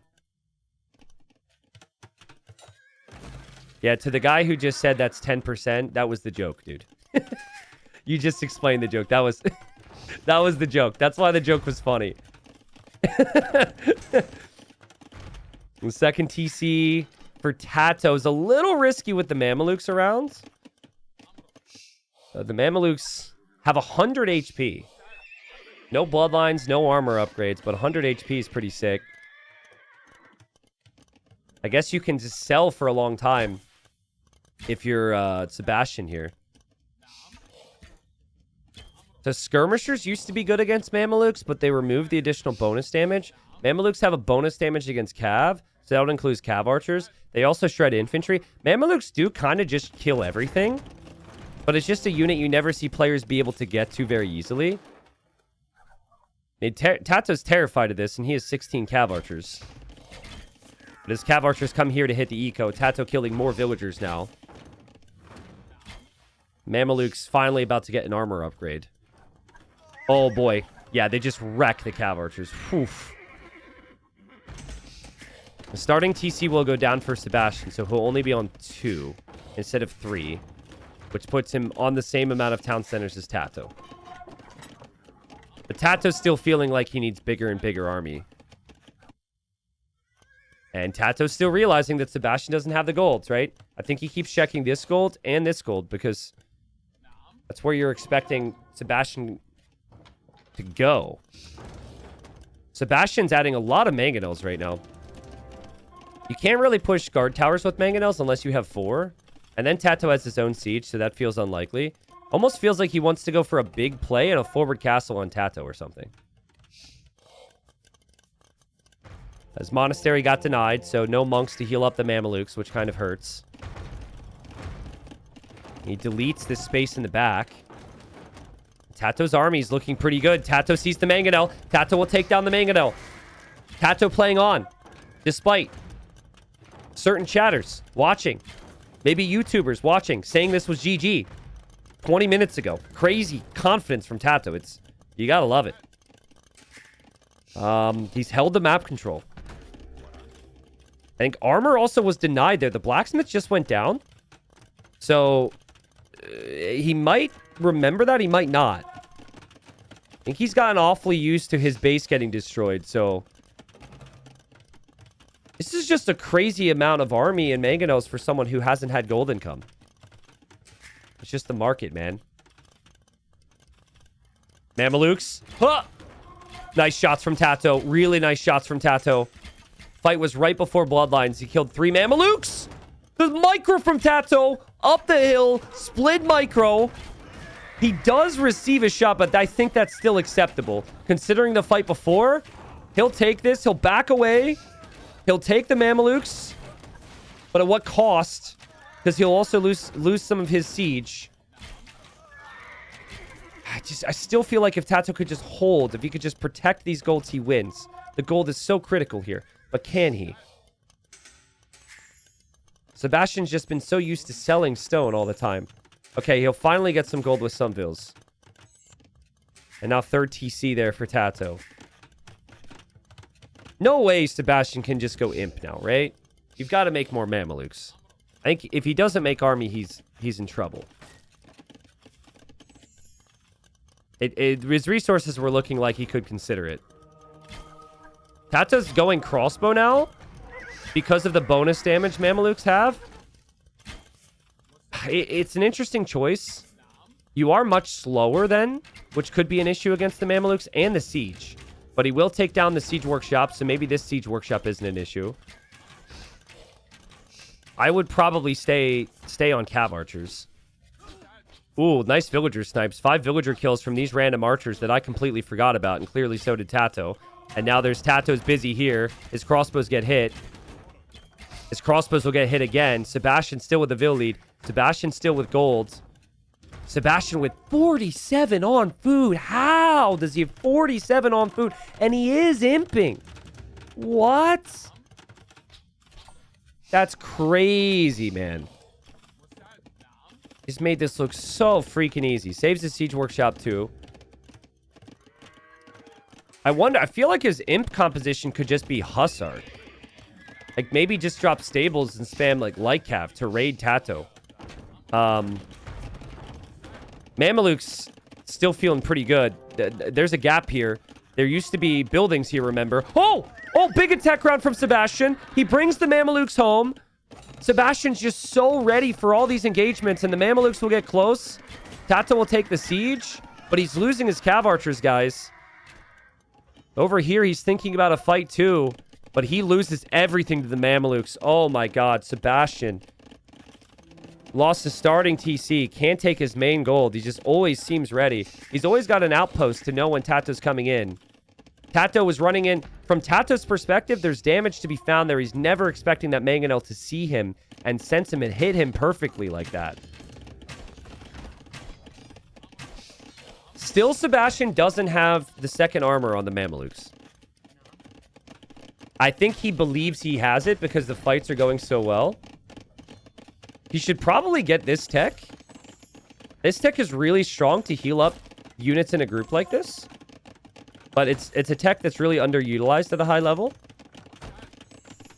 I also have a really interesting video coming about this tech, which I don't think anyone has ever shown you. Like, ever. I think the devs are also going to be very interested in what I have to show you guys. But you guys will have to wait till after Christmas. I have some content planned. Yeah, now he'll want his upgrades in Imp. And he will go to get the upgrades, and he won't have the blacksmith. TaToH's micro. Oh, God. The crossbows are not good enough. And he can't get away. That's the problem. He can't get away from the Mamelukes like he could with the cav archers. Sebastian with a little stand ground patrol, so his units phase through each other, which is insanely broken. And he gets some good value there. He gets some really good value. Also still running around with this Mameluke. TaToH will drop a defensive castle. The Mamelukes are on the way. Elite Mameluke is also really cheap. Trebuchets are on the way for Sebastian to start taking down these towers so he can take his gold back.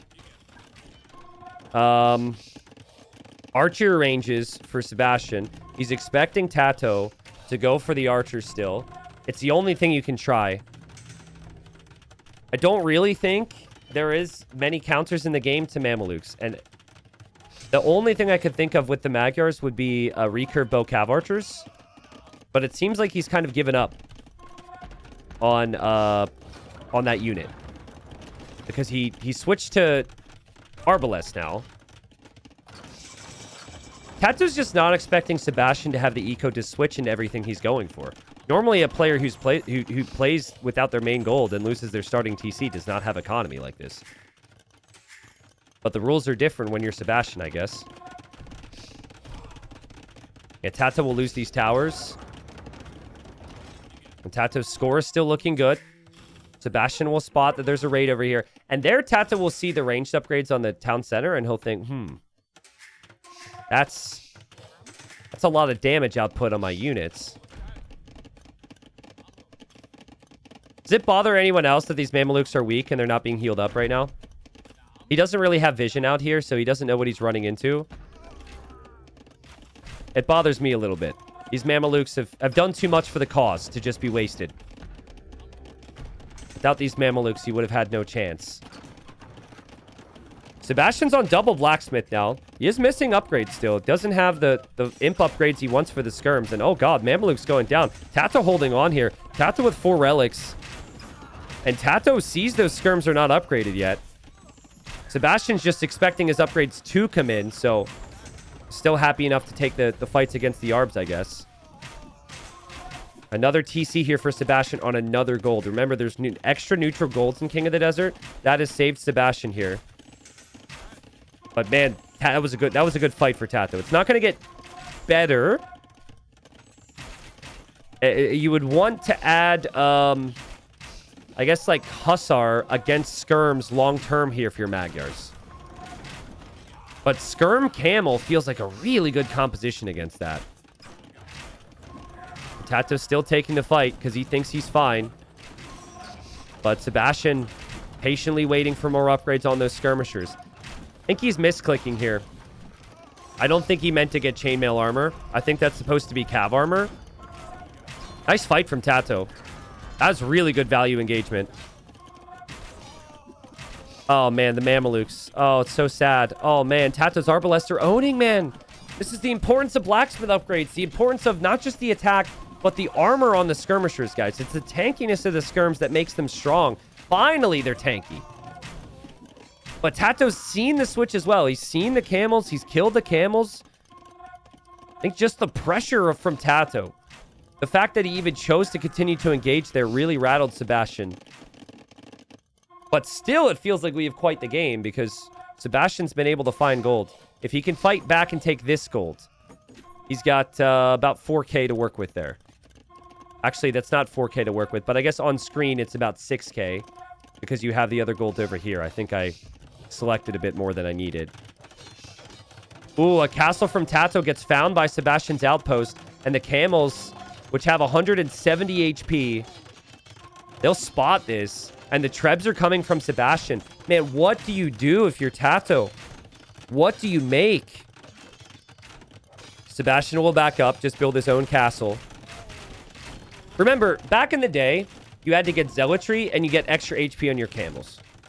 But now you just get all that stuff for free just for existing, right? And then also back in the day, skirmishers did some decent enough damage against Mamelukes, so at least that was maybe a play against the Mamelukes. But all that stuff's changed. Magyars are kind of... They're kind of as they've been out of the box, I guess, as far as Civ's balance goes. They've stayed as is. And... I mean, recurve bow is your best option. Like 30, 40 recurve bow cav archers with some halbs in front maybe is your best option. But this does seem to be scaling really awkwardly for TaToH. TaToH needs to save this castle. I swear this is where we should have stone walls in front of trebs here. I'd love to see players do it more, because I need more footage for my follow-up video on that whole conversation. Can block some trebuchet shots. Sebastian doesn't need it. He takes down the castle. Can you beat Skirmisher and Camel as the Magyars? I just don't know. Well, Sebastian, he needs to bring over more camels. He needs more camel upgrades. The trebuchets are weak.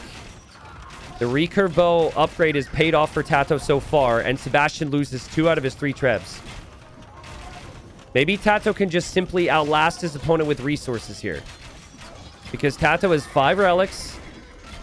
He's got a good vil count. They both have a good vil count now. Maybe turn it into a raiding game with hussars. Get raids into the back of Sebastian's eco. He does have the stables over here, and Sebastian hasn't been able to do anything about that. That 7+5 attack, that 8 range on the cav archers is looking pretty damn good right now. And if Sebastian ever leaves this hill, TaToH will take this castle down. So he kind of has to fight up the hill. The idea of building the walls in front of the trebs is already described in the original video. Basically, it can block some projectiles. The follow-up, I'm basically going to talk about if it's been in what versions of the game it's been better or worse in, or if there's a change at all. And essentially, it has always been possible. Like little individual stone tiles of wall can make a difference in a treb war. Not really needed now for either player, though. Oh, wow. No ballistics for Sebastian. True. It's funny. It's been a long game, but I haven't really seen a fight where it's been obvious to me ballistics isn't in. And that's probably the same for Sebastian. Guys, these cav archers are just insane. Can Sebastian kill them? He'll try and raid with the camels. But he's lost that castle. They're essentially fighting over this gold right now. TaToH's starting to raid with the hussars on the right side. This is not something Sebastian is prepared for right now. The camels are still getting chased down by the recurve bow CA. TaToH's trebs are still firing. Look at the KD for TaToH. The camels are just... I thought they'd be insane, but they just don't seem to be good enough with the skirms, which is the shock to me. It feels like camel and skirm should be able to push the cav archers, but maybe not with recurve bow being in. I mean, the CA mast is getting whittled down here. But TaToH's still got a wide open avenue for raids on this side, and Sebastian doesn't have a single castle here. This is going to get really messy. There's even a villager in there building a stable. But TaToH's still holding to the hill. 37 cav archers. 50 kills with them right now. And he has his trebs ready. 4 trebs to fire up the hill. Sebastian will need to kill this. Sebastian needs to stop this. I don't think he can do it anymore. There's just too much happening. Too much military from TaToH. What a crazy game, dude. I joke. It's so easy for me to... When one chatter lacks belief, I really shouldn't look at my chat as much. It's easy for me to say people didn't believe, you know? And act like I did. I didn't think this was going to work out. I didn't think it was going to work out at all. To me, it felt like Sebastian had the Vil lead. It felt like the Mamelukes were working really well. It felt like TaToH was a little uncertain on what army composition he wanted to go for when he switched to crossbow. But TaToH punished the greed enough in the early game and then picked the right technology in the late game. Recurve bow was key. But I also think the raids were key because over the last couple minutes, Sebastian has just had so much focus in his own base, he wasn't able to take the fights. So, series continues. TaToH gets some momentum. That was a good one, man. That was really good. And I think for Sebastian, he could have maybe done a little bit more, but he had to do a lot to get that villager lead in the first place. That was cool, man. We had scouts, we had spears, archers, we had towers incorporated, castles, unique techs. Raids mattered, siege mattered. That's Age of Empires right there. Let's go. Maybe Sebastian should have never switched skirm, and maybe he should have just played full Mameluke, just full heavy elite Mameluke, and just YOLO fights early. Maybe that was an option. Hit TaToH. Maybe just go full camel instead of the skirms. Because it certainly took him time. The skirm upgrades being late was the biggest issue, I think. And tech switching costs a lot of resources, and he took fights. He lost like 40 skirms over here before his upgrades were in. So I think in his mind, if that goes differently, maybe the rest of the game goes differently too. But actually, I want to go back real quick. Because here I'm still thinking Sebastian wins this game. I want to go back to those Arbalest. Just how many kills did that group of Arbalest get that came through? Because right now, Sebastian has the eco lead. Sebastian's been an imp longer. Okay, so we have 29 Arbs. Let me just speed forward. That Arbalest army died, of course, but it got 61 kills. So that's really good value, and it gave TaToH a lot of time. Maybe that's why TaToH gets this castle. Maybe that's why TaToH has the time to go Cav Archers and get all the upgrades. So, yeah, maybe that was the key moment. Game 6, great set. TaToH's been clawing this back here. I guess that was just one win, but it kind of felt like 2 wins. That was a difficult one. Sebastian's playing as the Vikings. And we got Persians for TaToH down here in the south. Now, there's been this consistent attempted lame theme. I see Sebastian moving forward again. If he were to keep moving, he might be able to find some sheep here. You could make arguments to not scout with your sheep if you think you're going to get lamed. But maybe once you lose one sheep, then you start scouting with the other ones and you scatter back home. TaToH is Persian, so he can lose a sheep or two and still be fine, but nice steal already for Sebastian. And he also knows, roughly speaking, where TaToH is. I like this, by the way. I think the side benefit is you want to pressure the Persians early anyways with some infantry. So you also get to find out where what TaToH's base looks like and, roughly speaking, where he is. I think he will go home now. So he knows TaToH's down here somewhere. That's it. Now, the deer spawns are single spawn this time. So that, I would say, benefits the Persians a little bit, just because they start with the extra resources. They don't need this. It'll be tough for TaToH to push in a lot of extra deer, but you can also get this guy. Or excuse me, not a deer, guys. Not a deer. It's called mouflon. All right, mouflon. Mouflon. These things have this little weird little tan spot on the side. I'm doing my best David Attenborough impression. Here we have mouflon. Same thing as the deer. It doesn't really matter. The base, though, for TaToH, as I look at Sebastian's base now, has a lot more trees. Gold is forward. It's underneath a hill. But, like, if TaToH loses map control in this game, where is he supposed to go? TaToH is going to need map control at all times. It has been the wood lines, which has occasionally been the bane of people's existence in this tournament. Massive Alvo says more Attenborough, please. Come on, you don't want my insights into the Civ matchup instead? I think you guys are here for my knowledge of the game and my commentary on the game, not my impressions. All right? For years I've just been doing an impression of someone who knows a lot about Age of Empires too. That's the crazy thing. I don't actually know a damn thing. You might be able to pick up on that. I'm not actually good.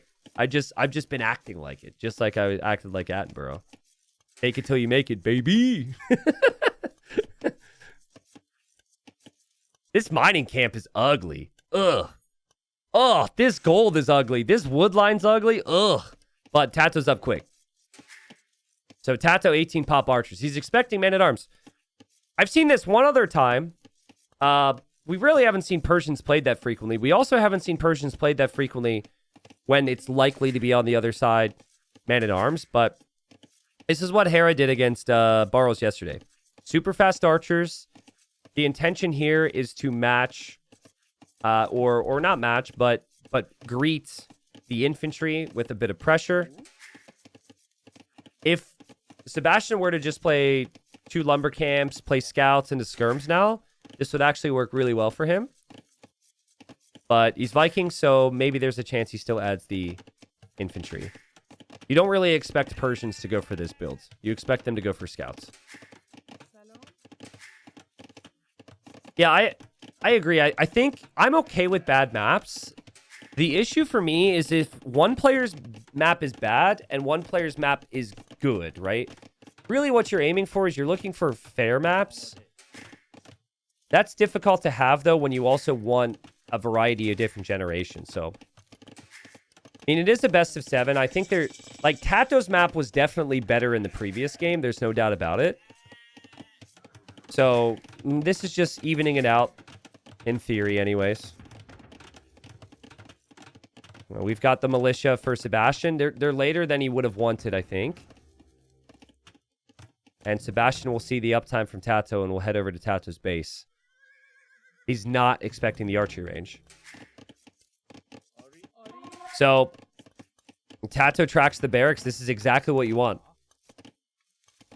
If you're not up this quick, which you really can't be with other civs, you might have the 1 archer to greet 3 men-at-arms. But the second you have 2 archers, and who knows, maybe TaToH will have fletching. I kind of doubt it, but it definitely changes things and changes what's possible.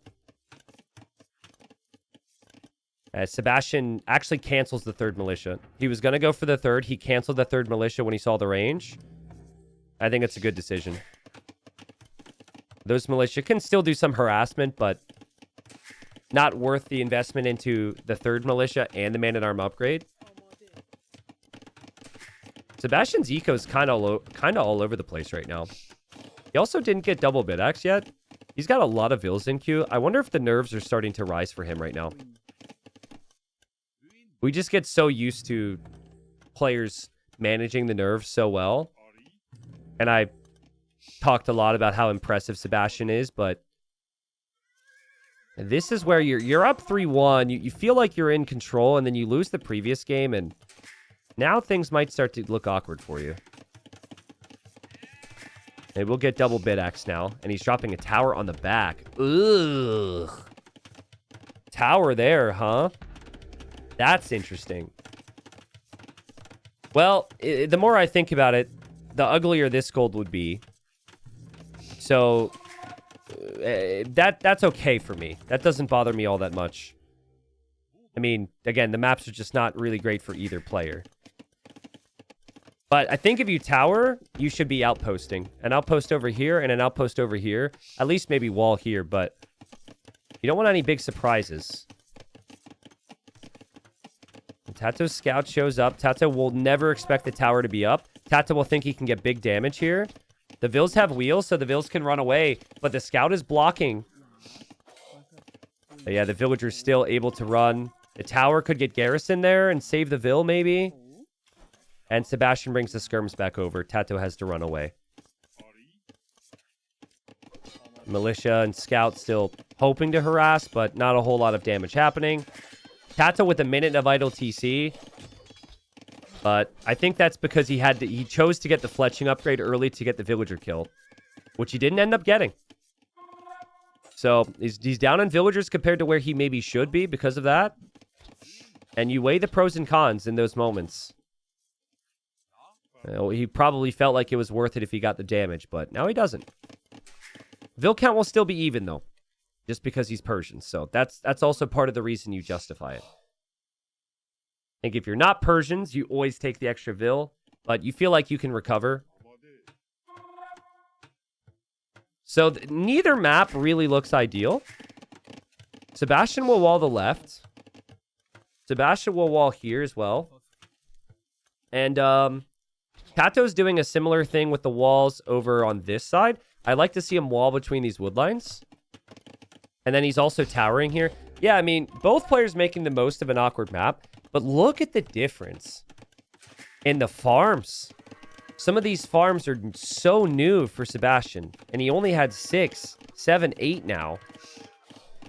TaToH's got 12, man. This is great. He also didn't lose his archers. So it's boring. This might not make anyone in chat say, damn, that's crazy. But TaToH should just put his archers inside of his TC. He should just wall. He should just play in towards a stable in the next stage. And he should play crossbow and he should play knight all in. And try and kill Sebastian quickly. Sebastian, apparently chat is impressed. He's just doing the same thing, range units inside the TC, and he's macroing his way to Castle Age. So, but against Persians, I'd like to see an eventual full wall here. So, gate on the front. You don't want knights running through. There's also a chance TaToH likes to play 2 range, so there's also a chance we don't see TaToH at the stable at all. Oh, there's their second kill of the game. That would be surprising to me, though. A T90, is there any chance we see trash bows? It did get buffed. I mean, yes, there's a chance. But buffing the trash bow shouldn't have a massive effect on competitive AoE2. It's like, kind of an afterthought after all the other Persian bonuses. You go down the list of all the other things you can do with Persians, and then if it goes really late in a game, then you can get it. It's still not a unit that's very strong in my opinion, so. I think, it can be strong in niche scenarios. So everyone fortifying up, they will want double layer fortifications. If this was Mr. Yo, there'd also be a villager over here, house walling. So there'd never be any chance for units to break through. Sebastian's doing it on the left, so he'll probably naturally do it on the right as well. Maybe the next villager out of the town center will head over there. Feels like he's about to click up. You don't want to pull the farmer. We'll see where the villas end up going. Is that what she's doing? What's your job? Nope, she's a farmer. Never mind. What's he doing? Oh, stonewalling. Well, actually, I don't hate that because you have your stone in the back and you already can't build a tower, so... Oh, no! He needs 5 more stone. That's so annoying. Okay, just place a house there. Yeah, this is smart play from Sebastian. Seen way too many people just simply die because they don't add a little bit of stone here. It makes your decision easy if you already can't build the town center. TaToH is collecting some stone to be able to afford the second town center. And TaToH did drop the stable, which was to be expected here, right?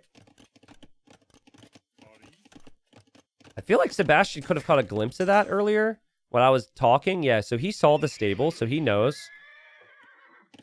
But Sebastian will play 3 archer ranges, and Sebastian will play crossbow. I don't know. I feel... First off, he's going to get surprised when he sees TaToH's uptime, but... I feel like if he plays crossbows and a couple monks, he can hold in Castle Age here. But it's like the really late Imperial Age where I really think the Vikings can struggle. For now, though, both economies are pretty comparable. Handcart will be free for Sebastian in a second. Sebastian's terrified when he sees TaToH's up, but TaToH's army's still at home. TaToH will move forward. Sebastian's on 3 range, so I think the archer count will be even. And TaToH, still no university. There's just not a lot of wood for TaToH long term. Like, this is a good TC spot for you because it protects the other side of the wood. This you can't even town center. This you can't easily TC. I guess you could TC here. It's awkward. And then for Sebastian, I mean, the front of his base is more a gold and a stone issue, right? Like this gold and this stone. Both bases have issues, or, you know, good personalities. They'll have to make it work here. So it's been rather quiet. TaToH was in Castle Age for a while, and Sebastian didn't see anything. So now Sebastian gets his own upgrades. Now he sees TaToH. I like this. Send the skirms on the front to find out if ballistics is in yet. And maybe TaToH will kill the skirms, because you don't care about the skirmishers. Damn, that's good micro from Sebastian. Look at that. And the Siege Workshop for TaToH kind of tells you that he didn't go for ballistics. And Sebastian, no hesitation here. That's crazy micro, man. I wouldn't just mindlessly patrol my skirms once, but I'd do it 3 times. I don't think I'd commit to it quite to that degree.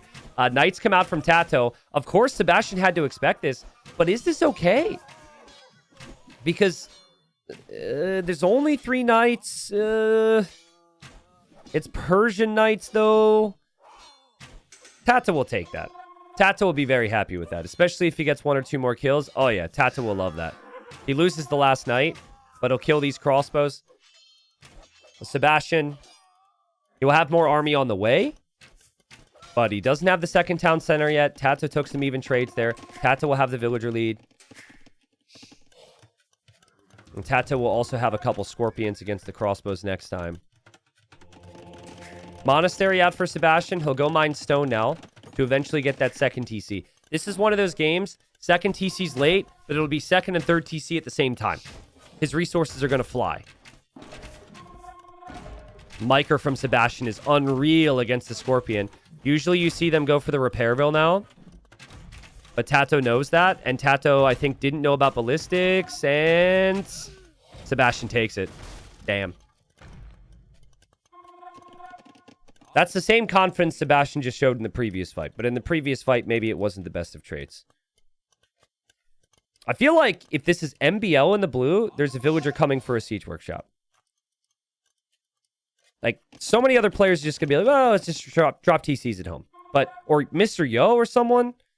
Maybe Mr. Yo is more of a drop TCs at home type guy, but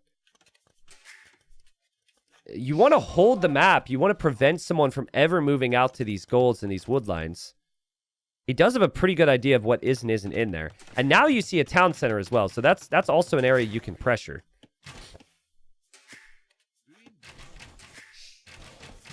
And second town center for Sebastian's on the front. TaToH could honestly kind of ignore these crossbows and move out with his knights if he wants to. But with ballistics being in, that's rather difficult. TaToH will hope for some relatively free damage with the additional crossbows here. He won't find that. But guys, imagine if there's a siege workshop in the middle right now. It can flatten the scorpions. Instead, the scorpions are flattening the crossbows. TaToH finds really nice hits there. Yeah, I'm pretty confident in saying that I think a siege workshop needed to be the adaptation there for Sebastian, and it hasn't happened. So now TaToH is going to be 3 town center booming. And TaToH might consider an all-in Castle Age play. He's no stranger to that. Ballistic Scorpions, full Persian Knights. If you take big fights before Imp, can be really good against the Vikings. Vikings pretty much win the game in early Imp a lot of the time because their economy in Castle Age is so good. But then mid to late Imperial Age is where they struggle with unit comp. Still only 2 TCs for Sebastian. This feels intentional. This feels like 2 TC fast Imperial Age Arbalest. Think he's going to camp at home, wait for Imp. Love the outpost on the right. I love this from TaToH too, though. That's a whole army that Sebastian has to chase. Sebastian will kill this eventually. Hello? There we go. But he loses a crossbow. He just wanted that relic, I guess. I don't think you can beat the Vikings to the Imperial Age either with Persians. So really you want big army numbers, and that's what TaToH will do. This might come down to one really big engagement here before Imp. TaToH's not necessarily expecting a couple knights from Sebastian. And wow, a second stable from Sebastian. Hold up. What? I honestly don't hate it. Because 1 or 2 knights get converted. 8 knights? Then with the crossbows, you take the scorpions. Then you can actually take some fights.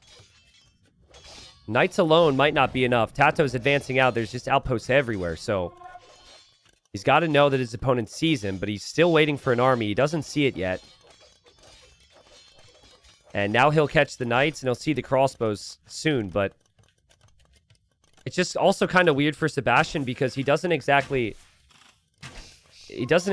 benefit a ton from moving forward because TaToH's not trying to take this gold yet. TaToH will be there eventually, but now maybe the crossbows need to get out of here. Oh, man. Oh, man. Ballistics is in. Viking Knights are not very good, guys, but a knight's a knight. TaToH backs off, so he doesn't get converted. Maybe the mangonel on the hill is the key for Sebastian's defense, but he still has to get home with these crossbows. He does get a kill. He does have conversions. He does have the mangonel. TaToH splits. It's the perfect split for TaToH. But I think he will lose every single scorpion here. It's just a matter of the value he gets. And I don't think the value was good enough. That was great from Sebastian. There's just one too many things happening there. And there's always going to be more monks. And TaToH will want the raids. And it will be completely shut down. And TaToH's knights are pretty weak right now. He has to fall back. But Sebastian delayed his imp. So he delayed his Imperial Age by making knights, which is not horrible for TaToH. You don't get that engagement if you don't delay your Imperial Age. So TaToH has more vills. TaToH could spam more knights and still eventually be able to take a good fight here. We'll see. He doesn't really need the scorpions now. Sebastian debated a forward castle, but I think he thought twice about that, and that would have been a horrible decision. If he moved forward, there would be 30 knights potentially, or 20 knights. And maybe a scorpion or two, so...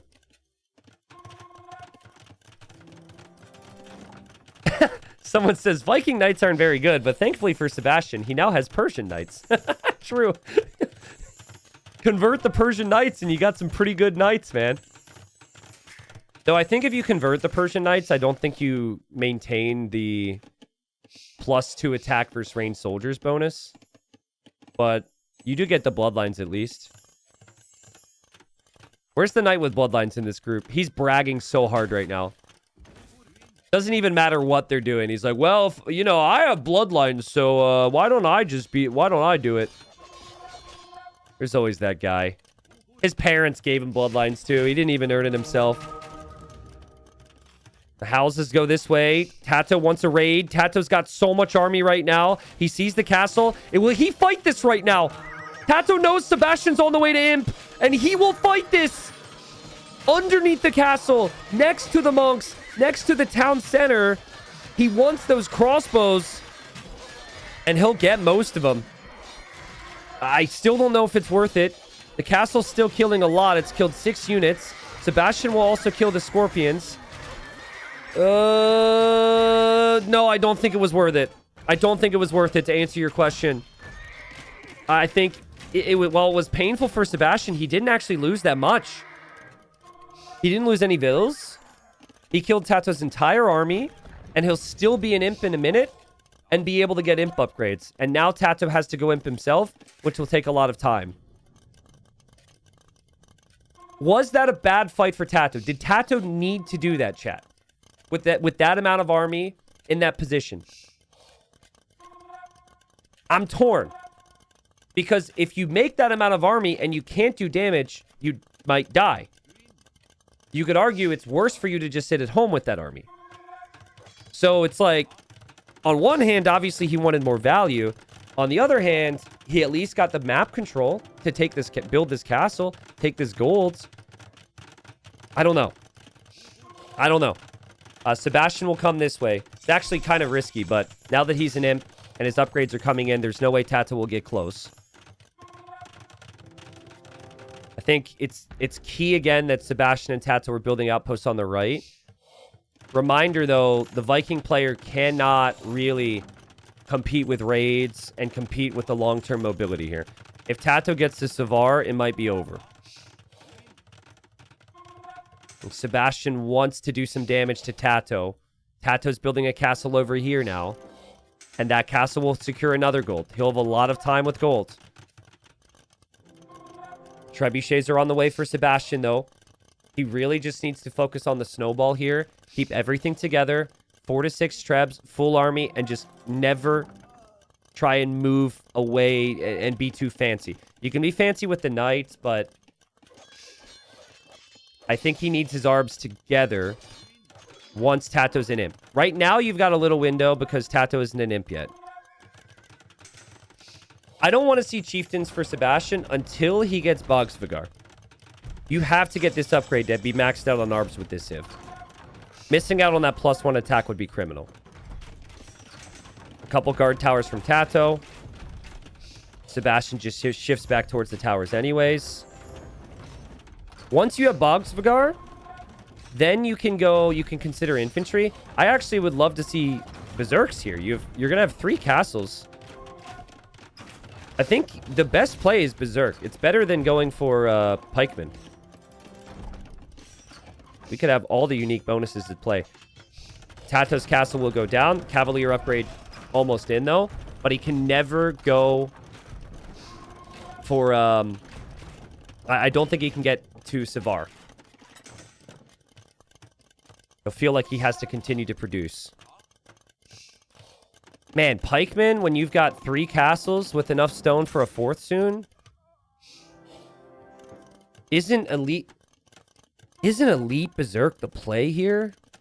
I know it's not the best. There's been 1,000,001 buffs to other infantry unique units and not really the Vikings.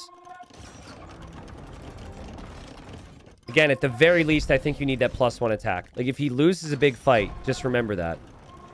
But he takes TaToH off the gold. TaToH's clock is ticking right now. He's got this gold, but he's going to try Savar. TaToH, just please research it in a safe stable. Okay, it's researched in the back. He will try Savar.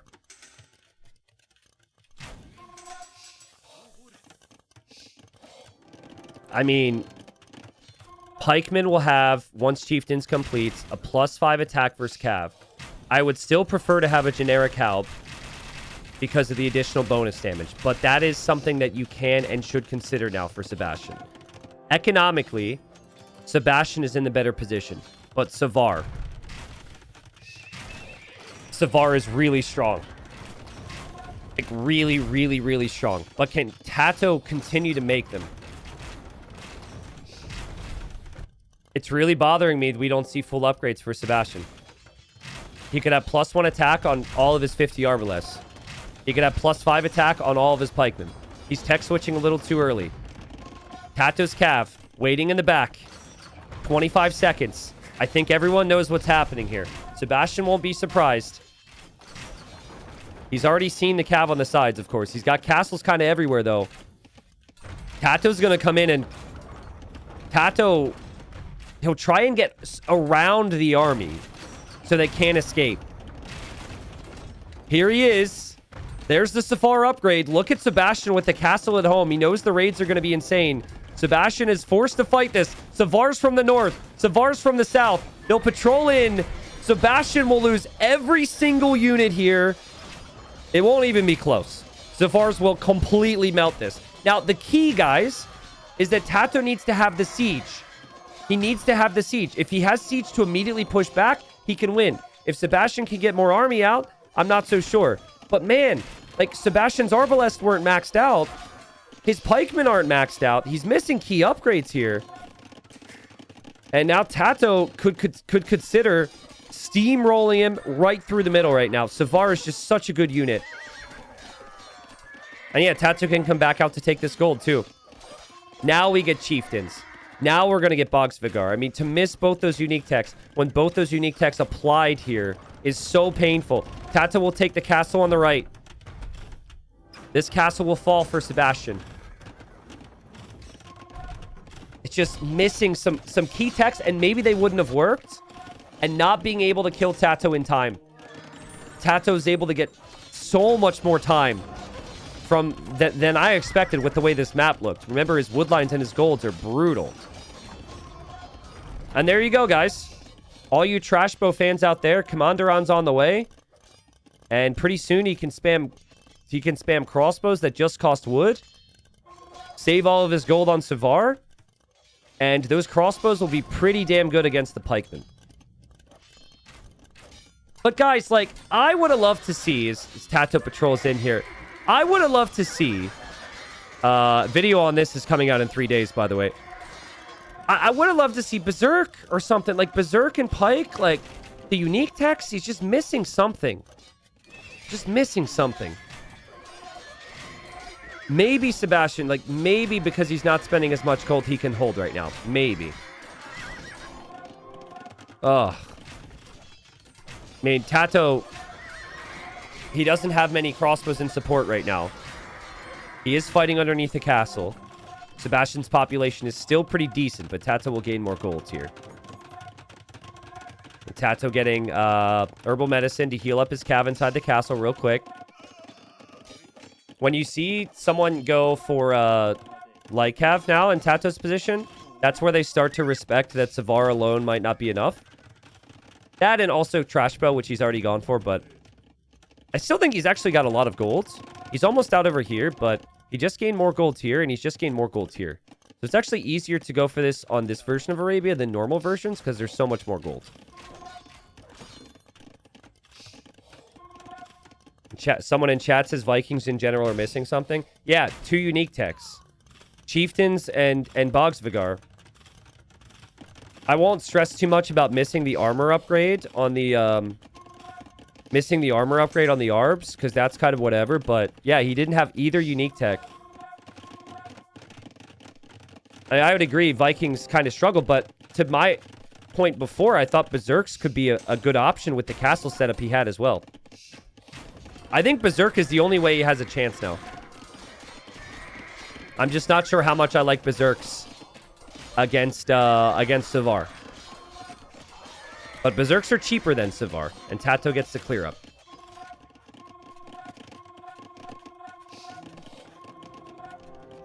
All right, so let's go, infantry fans. Here we go. What's going to win? We have a 74 HP beard boy or a 165 HP armored demon. Like who wins? I'm not the best at math, but I feel like the whole 74 HP thing is kind of a worry.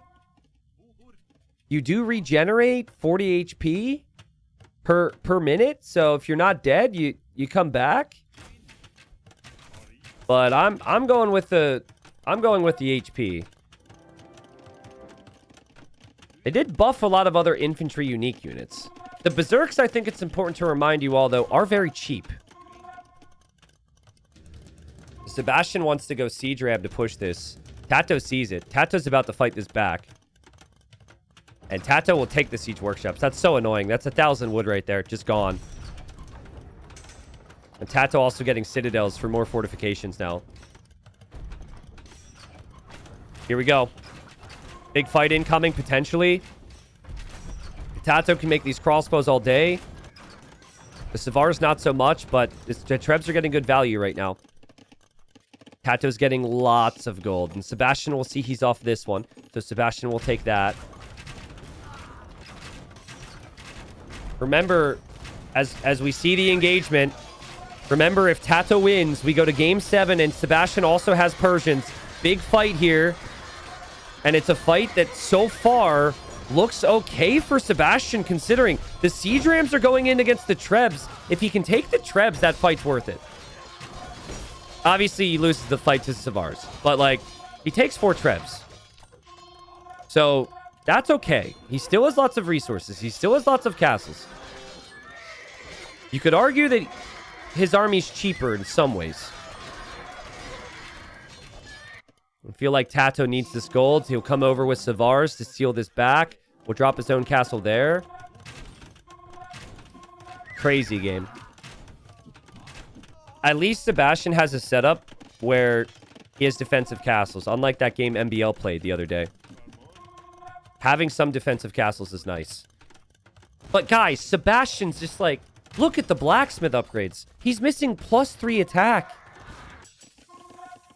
Like, we're still not seeing these fights with players being maxed out at all.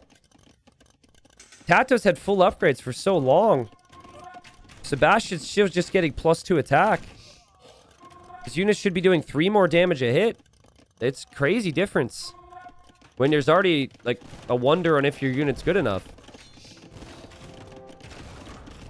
I just think TaToH seems like he's in his comfort zone right now. And he'll take that trebuchet, which means this castle stays up so he can take more and more gold. There is a ram over here he actually has to deal with. So that's sneaky from Sebastian. 36 on gold for TaToH. That won't last. There's only 3k gold left on the map, but he is taking most of it. And that one extra relic for Sebastian is probably not going to be enough. I don't know if I agree that TaToH's being overly safe. If your Civ is better, probably being safe is a good play.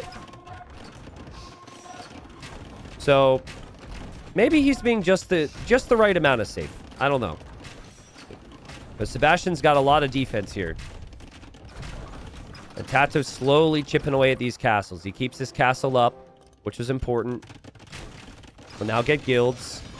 He took down 3 siege workshops over here. That was costly. He'll take down all the barracks over here. That's costly.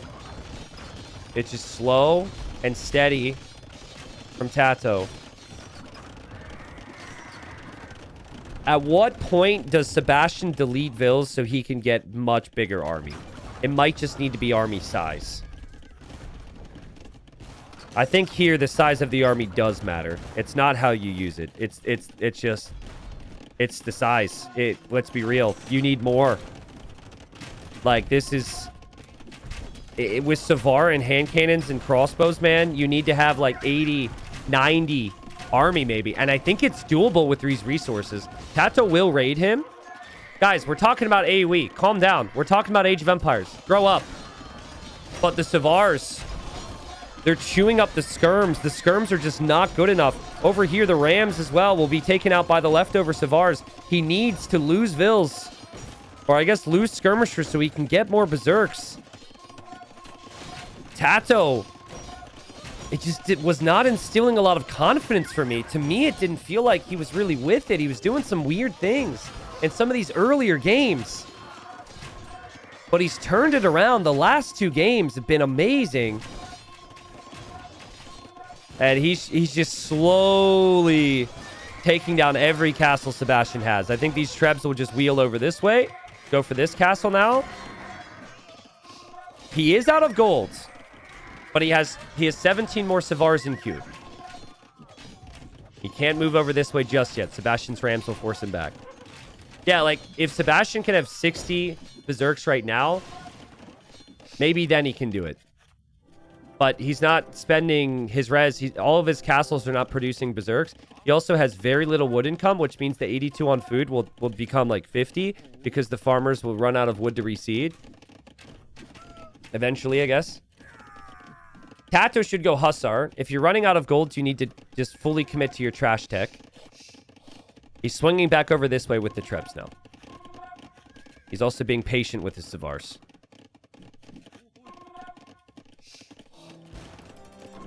How does Citadels do against the Siege Ram? Honestly, I can't tell you how comparable. Oh my god, TaToH, that's so cheeky. That's so cheeky. I didn't realize he had 5 Savars just waiting for that. No way. That's funny. I mean, he's just going to sit in there and wait. And then these Savars are going to run over here to support these Trebs. And Sebastian has to run all the way back over with his slower units to save this castle. And he's going to lose another one. TaToH featuring DJ Khaled. Another one. Well, he's bypassing the Berserks a little bit, but he's rolling them. Castle will fall. TaToH can pack up the Trebs. TaToH can escape. Roll around to the other side, maybe. And I think we're getting a Game 7, guys. This is the TaToH that people know. This is the TaToH that people love. And while Sebastian's a beast as well now, he's the real deal still. And the cool thing was, this is on the back of the previous game. He saved Persians and Mongols for Game 6 and Game 7. That Magyar Saracens game was so clutch now. It's not like he got the win with one of his number 1 or number 2 civs. It will be Persians, Mongols, I'm pretty certain, in the next game. TaToH is Mongols, Sebastian is Persians. I consider it a close matchup. But maybe I'm wrong. Maybe I'm wrong because the Berserk... Guys, the Berserk count. The Berserk count's looking insane. He's got 30 Berserks in queue. Maybe he's got a chance, Sebastian. If he snipes the Trebs... Like, sniping the Trebs, and then he doesn't have... and then TaToH doesn't have the gold for more siege? Maybe? Snipe it. Bonk. Gets them all. Gets them all. I just think, like... You really have to delete Vils here, right? Like, you need 100 army, and then you have a chance. It's Flemish militia button time at home, right? It's like a self-made, homemade Flemish militia rush.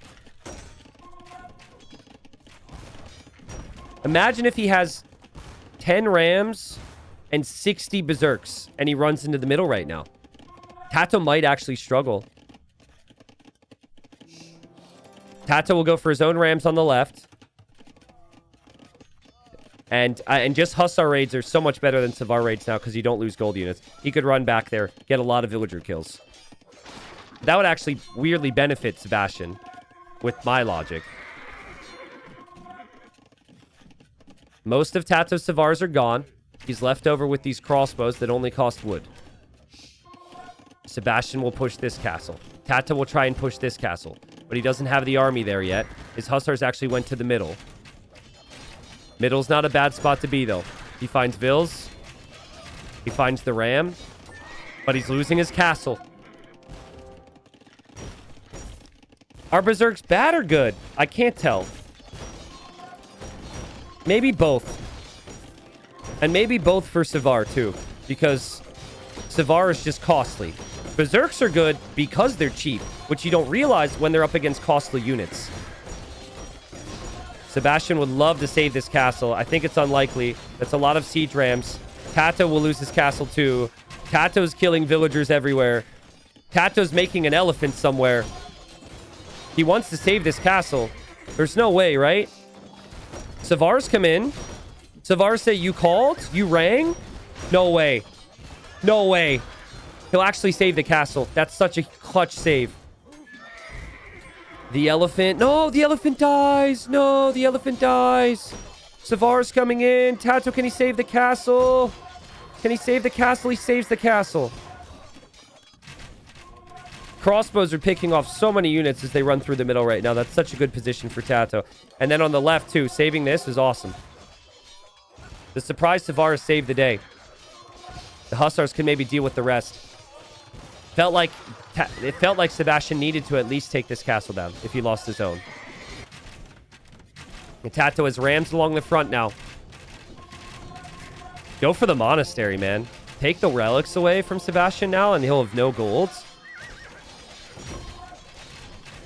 It's just this common problem with the Vikings. Their late game just isn't good enough. Look how fast they die to even crossbows, these Berserks. What's the pierce armor on a Berserk? Only 5? Doesn't, like, Olbuk shred armor just by existing and also get 6 pierce armor? I guess there's just better infantry unique units that have been buffed and Vikings have kind of been kind of left behind a little bit. Yeah, this is over.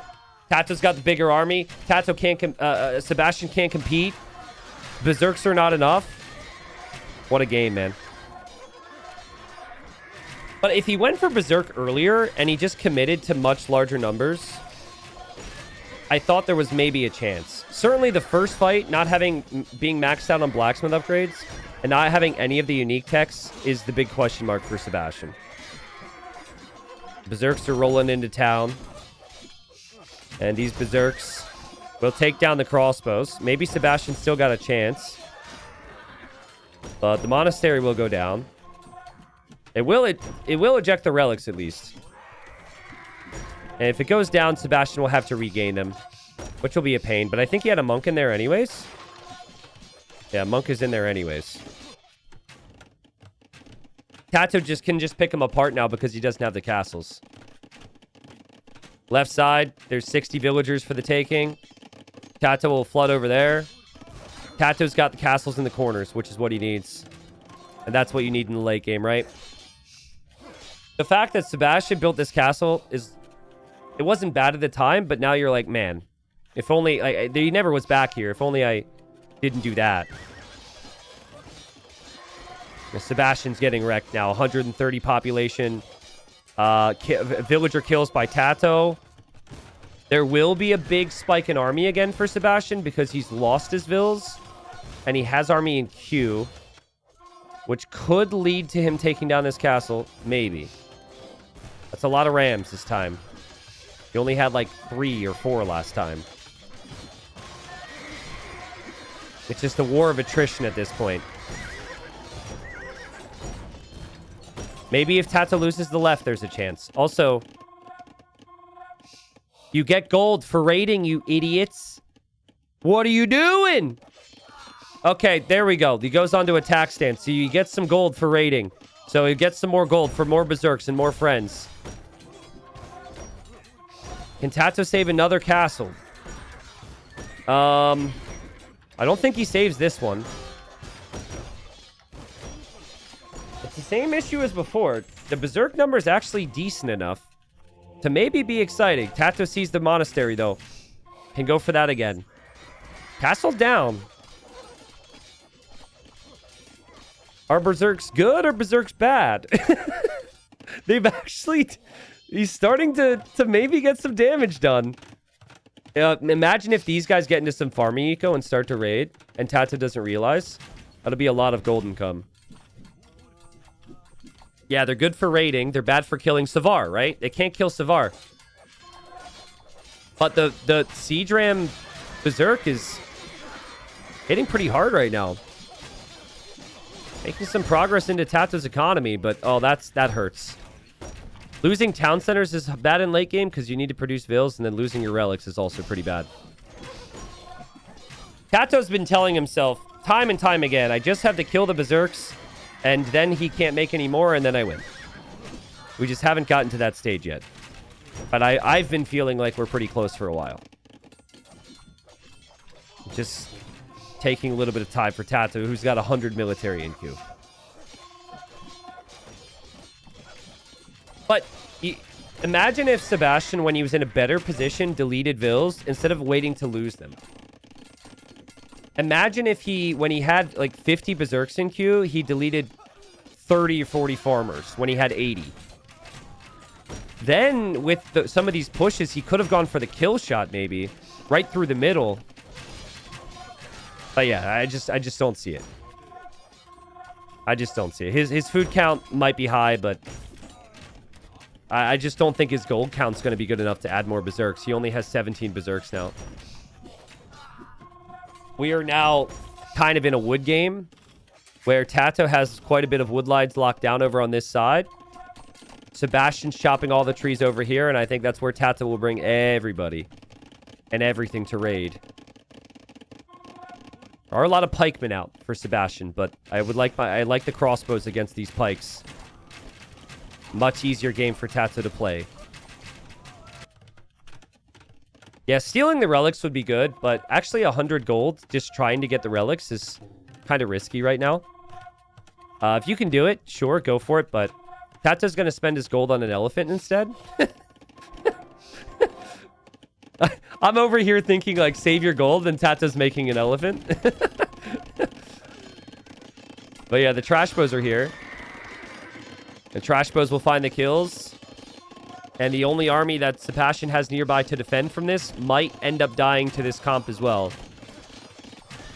In Sebastian's defense, he can't really spend his food fast enough. He's trying to spend skirms. He's trying to make berserks. He's trying to make pikes. It's just his units die so quickly. A little raid back here with the pikes. And TaToH will see that. We'll quickly wall this off so the units can't get through. My feeling, even though the pop is still really high for Sebastian and the food count is really high for Sebastian, is that TaToH just has better unit queue and more of the map protected with some castles right now. This is nice, though, from Sebastian.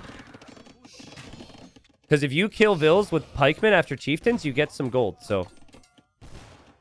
Really hurts he doesn't have his relics back again, though. He is making a monk for that right now.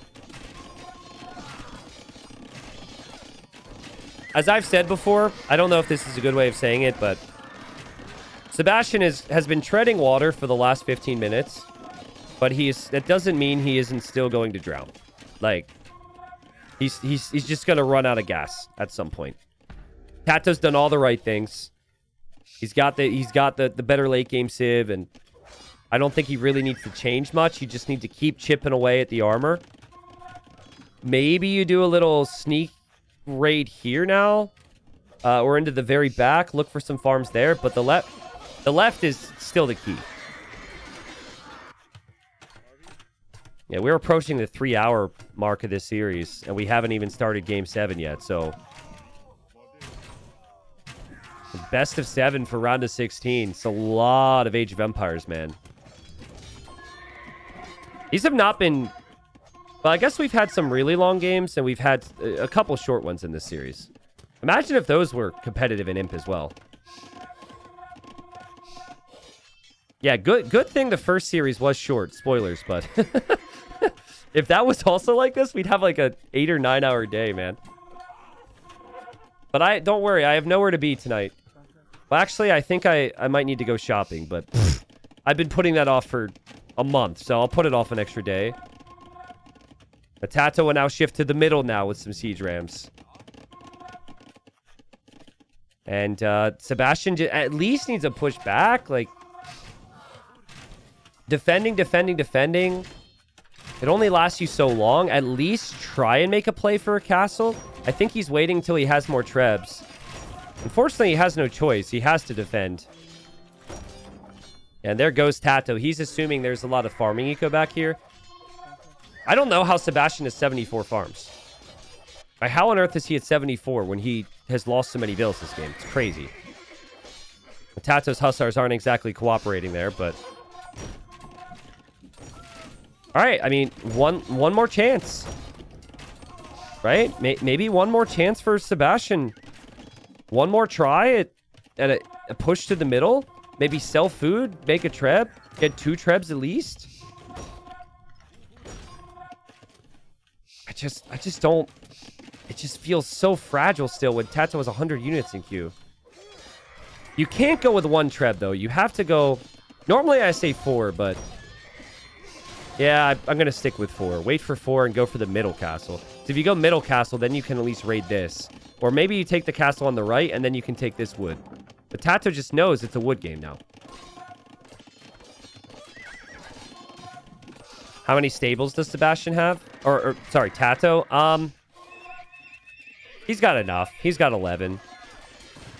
The issue here for TaToH isn't that he isn't producing fast enough. He's done everything fine. He's killed 200 vills. It's just Sebastian is a beast at surviving. I don't think TaToH needs to change too much at this point. But guys, remember that fight where I was like, was that worth it when he fought underneath the castle?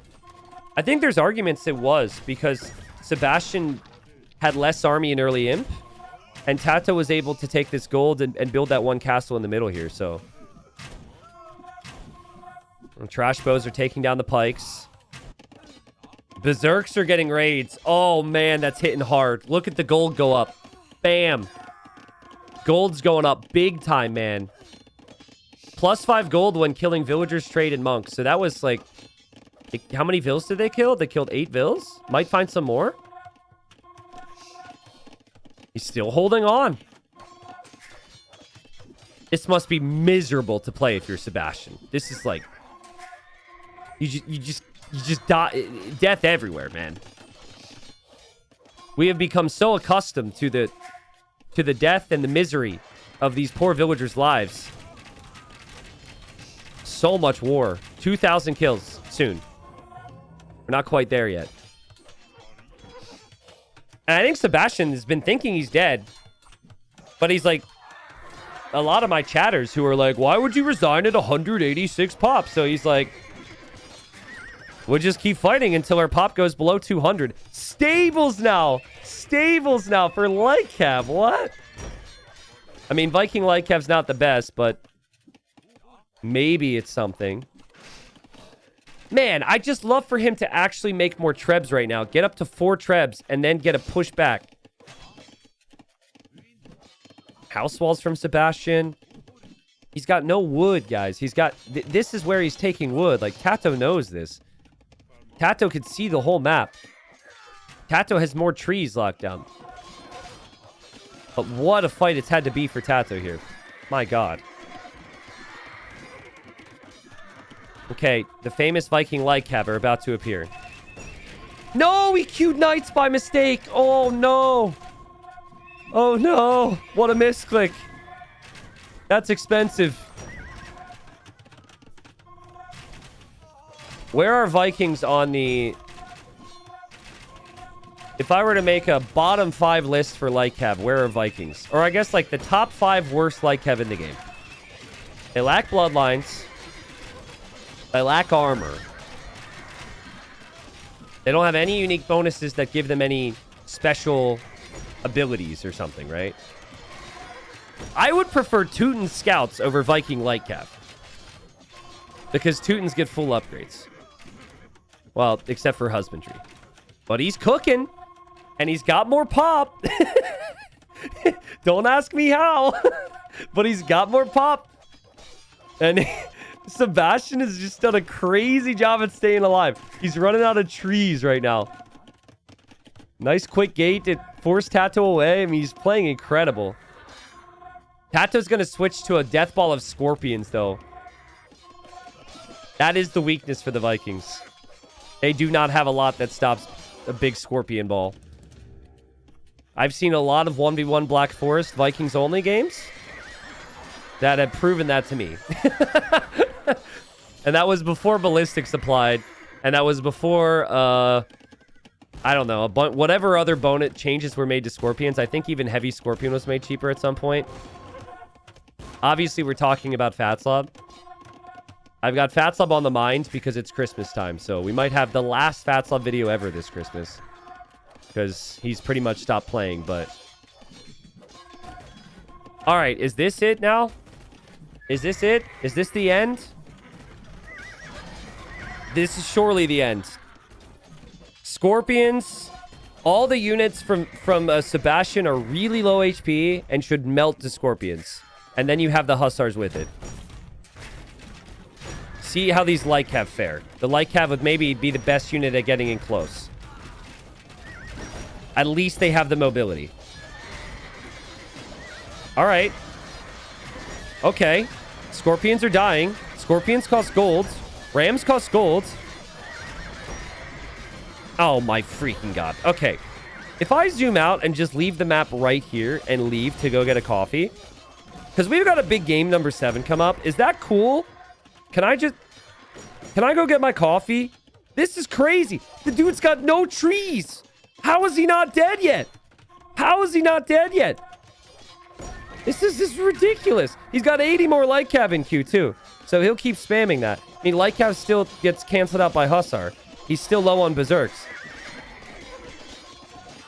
All right, I'm just going to leave it here. I'm not trying to be disrespectful, by the way. Great game. Just need a coffee. Great games. Support's been awesome. Thank you, everybody. Enjoy the battlefield. Maybe the game will be over when I return. Maybe it won't be. I'm shocked that we're still in it. But yeah, give me a minute.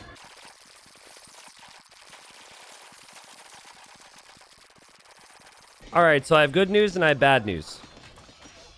The good news is I've returned.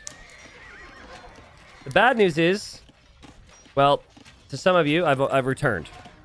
But the other bad news is I have no coffee and I have no energy drinks. And I'm not addicted, but that hurts.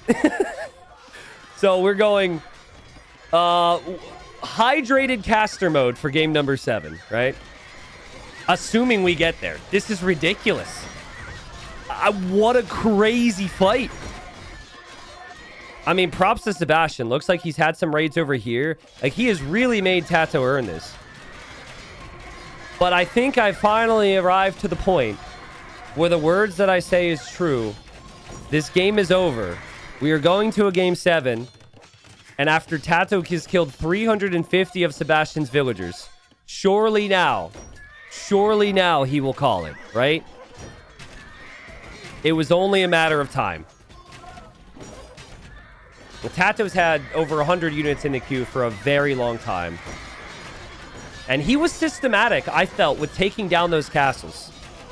And the GG will be called. Finally it ends. Crazy game, dude. Crazy game. I think with that level of fight, there's even more questions from Sebastian of what if.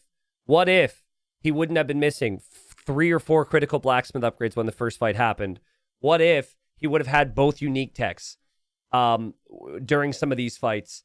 I feel like maybe the resources were there, but also I just think Persian late game is an easier late game to play. And this is a theme where people have a really tough time playing in the Imperial Age with the Vikings. Check this out. Total villager count stat. Total villager count, 401 for Sebastian that game. 401 villagers in a 200 population game. crazy. And you could see the APM. Maybe they got a little bit slower. Maybe they got a little bit faster. But man, did TaToH have to work for that one. But more wood for TaToH, more food, more gold, more stone. I think he felt just as I did that the game was over 30 minutes ago. So I'm sure they'll take a break. Or never mind, knowing AoE2 pros, they'll probably be right into game number 7. But if Persians is that strong, this is a civ that Sebastian now has available as well. So it has to be Persians for Sebastian, right? And I think for TaToH, it's probably going to be the Mongols, because that was his second pick. But technically could go for any of the other civs on the board there. But, you know, here, TaToH did have Mongols as his second civ pick. He chose to not go for Mongols. And if it's a really open generation, if it's a generation with a lot of deer, which you don't really know, there might be some regret that he didn't choose to go for the Mongols. He chose to go for the Lithuanians instead. Sebastian just lost with the Persians. He's now going with his number one civ, the Persians as well. I'm just not a big fan of not picking Mongols. We'll see how it works out, but TaToH wanted to go forward with the lame, and he will not find anything this direction. So with ACCM, he also went Lithuanians game 7, so maybe there's some game 7 magic for the Lithuanians. Going for a spear and skirm forward and a little tower rush is something ACCM did. And TaToH's really good with that too. But yeah, if he had the Mongol scouting bonus, maybe he would have seen that deer over here. Maybe he would have had an idea that Sebastian's this way. Look how open this map is. This is like... This reminds me when I was a noob, sometimes I would play in like Battlefield games. Not Battlefield the video game, but that's at least what I called it in AoE2. So like my friend would build an army. I would build an army, and then we'd have this super flat, super clean battlefield. And then we would charge each other all at once. And then whoever would win the fight would win. And whoever would win the fight would lose, or lose the fight would lose. And then, you know, we just go again. It's kind of like the no attack 40-minute games, only we would have this clean little battlefield in the sand. That's what this reminds me of. There's really not a lot of elevation, too. I mean, imagine having Tatars and getting this map. You'd feel like you were scammed. The hill bonus will play a role with TaToH's gold.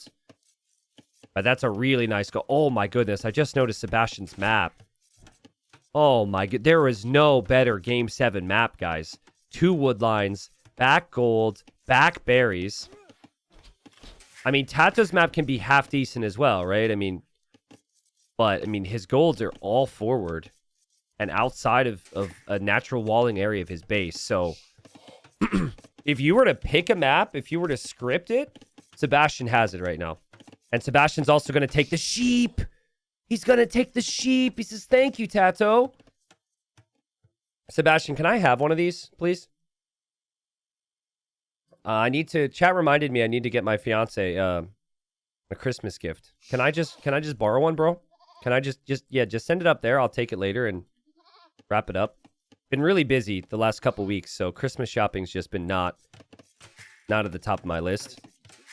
I mean, if TaToH tries to go forward, this is a horrible map to try it. The spear skirm forward, you want to hit a wood line or the berries. If he tries to go scouts, it's fine. It's adaptable, but it will be a little bit of hard work. Sebastian should play... I still think you should play aggressive here. Still play strong army, but then behind the army you can wall up, right? TaToH just pushing in that final deer. He's getting loom, 18 pop. TaToH wants to play with big army here. And they'll both be up. What's her name? I can gift her a sub. Oh, thank you. She's already subscribed. So no worries. She does do that. She has joked, and this is a joke, okay? She has joked when she gets the email about the resub. She said her, I forget how she words it, but she goes, our love payment has gone through or something like that. And I'm like, please, that doesn't make me love you.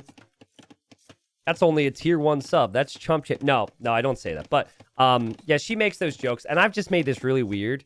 She gets really worried when I make jokes sometimes that there's going to be some chatters who think negatively of her. It's all trolls.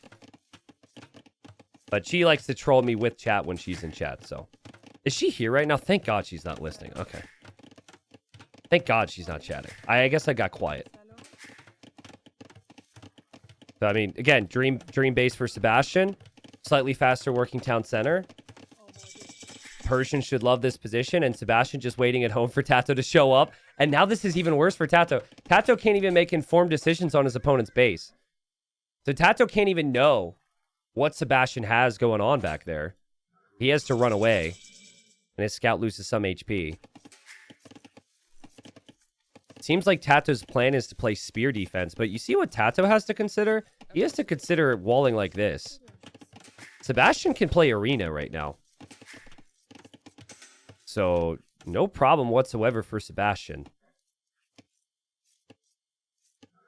This should be Sebastian backing away, but it's been a long, exhausting series. Focus could maybe dip a little bit. And TaToH also drops his stable. Could slowly build up around this gold here. But I really hope that the map... I mean, the Civ is great. We know Persians is good, regardless. But I really hope that this becomes a good competitive game. Because for Game 7, to have such variance in what's possible in the maps it's worrying. TaToH has to judge the game completely differently now. There's no hole in the north here. The wood line goes to the edge. There's no hole here. Basically, the front of his base is the only way that TaToH can get in. But TaToH will sense this now. It's been very rare we've seen someone go 2 lumber camp on these builds. But that's because it's been very rare that the maps are kind of guarantee you have that time to benefit from that. And TaToH will maybe want to run in there. I mean, he should know already that the main gold is back there and the berries are back there. And he still has some work to do to defend. But more farms need to come up fast for TaToH, or he needs some big army transition. Yeah, TaToH's going to go big army here. If he just sits back, he knows he'll have problems, so he's switching to the archery range. Because if Sebastian just sits back behind this with Persian economy, he just goes to Castle Age and he kills with something. Crossbow is an option. Cav Archer's an option, even light Cav. But he didn't see the golds yet. He just saw the range. So you can't really go into the game predetermining your next move, right? I know some people do it, but you can't go like, all right, I'm going to go scout skirm here in Sebastian's position. Because you need to know base it on what you see. And so if he sees that range and he doesn't see the gold, he might think that's skirm from TaToH, not archers. Now he knows. So he might have been making these extra scouts thinking that was going to be skirms. Now he could consider some skirms, maybe. But if TaToH has scouts, then TaToH can beat that. So he's going for his own archers behind. Both of Sebastian's boars were on the front, by the way. Someone on the front. So, just back to the leaving Mongols on the board thing. It's crazy. It's the first time I think I've seen Mongols not be banned in the last 2 weeks, and then it won't even get played. I love it from Sebastian. He's not being greedy. He understands that TaToH's going to send some pressure here. I also really like the job from TaToH, because if you spend time trying to full wall before you ever attack, you just are going to die. Either to military or just in Castle Age, because your opponent's eco is working efficiently. So he's here to pressure. And Sebastian's scouts are waiting in the middle. TaToH needs to essentially escort his units home right now. That's what he's trying to do. And the fight's taken. And this is not a good fight for TaToH. And Sebastian kills the scout, kills the archer. And he's added so many more scouts here too. Big scout numbers. Big scout numbers. And long term, he ever gets into TaToH's base, TaToH will have some problems. TaToH will go for the second archer range now. In the past, you used to have restarts. So if a map was bad, a player could call one restart per best of 5 or best of 7. Map scripting has really improved in a lot of ways. So most tournaments have kind of phased that out. I wouldn't have hated it because there is the occasional variance to have that back for King of the Desert. But this might not be one the player even realizes they have to call a restart because they don't know what their opponent's map looks like until it's way later in the game, right? So, just happens. We've seen it both ways. But Sebastian's, he's taken his map. He's run with it so far. Only 3 kills, 1 death. 2 ranges now from TaToH. And Sebastian clicks Bloodlines. Wow, big army again for Sebastian. I like the decision from Sebastian. You know your eco's basically untouched. And TaToH will probably go aggressive. So, go for big army numbers yourself and hope that TaToH doesn't have the time to get those walls down. He is doing it, though. He'll have the wall here. He'll have the wall here. It's honestly been perfect from TaToH. Like, obviously, losing the 2 archers wasn't perfect, but the decisions from TaToH have been great. He didn't wall too early. He didn't wall too late. He didn't over or under make military. That fight, though, was really not good. But he has the hill. He has a lot of archers. He has fletching. He also has the spears. Sebastian will fight, but TaToH's units are on stand grounds. And Sebastian has bloodlines. He does not have armor. He doesn't have the archer count. It looks awkward for TaToH. Is it enough for Sebastian to be happy with this? I think it is. I think it's not. I think it is. I think it's not. I mean, he didn't kill many vills. He lost his entire army. Army count going to Castle Age is still going to be important. TaToH still has some crossbows. I mean, it was really close, right? He had some weak units in there. It's actually okay. Sebastian, if he was any other Civ, that'd be a bad fight. I still think his Castle Age time is going to be ridiculous. But he definitely wanted a better engagement there. It was one of those as well where one more upgrade for Sebastian and the rest of the fight changes. This Vil would be dead. The archers that are weak as well might be dead. Imagine if he had armor and bloodlines. But he didn't have it. Sebastian's economy is ridiculous. Sebastian's food count, he's got 26 on food behind. And he sees the weak archer and instantly snipes it there from TaToH. Well played. He snipes the next one too. And when Sebastian clicks up, he will get to the next stage faster than TaToH. Because he's Persians. And when TaToH clicks up, he's just a normal Civ. And yeah, guys, he even sells the stone just to click up as quickly as possible here. It's going to be skirms. A couple skirms for Sebastian, and then hiding a stable in the back to add those knights. It is 26 on food. All farms have horse collar. There's 4,000 food left on these farms right now. What? What? That's crazy. Meanwhile, TaToH's farms have 800 food left on them. And Sebastian's he's adding the skirms because he knows TaToH will probably go. Maybe it'll be cav archers, but probably going to be crossbow at least. TaToH needed damage, man. And in the previous matchup, when it was Persians v Vikings, the Vikings have free wheel. The Vikings have free handcart. They're one of the few civs that can actually compete. It just... Oh, man, I would have... All I keep thinking about is Mongols...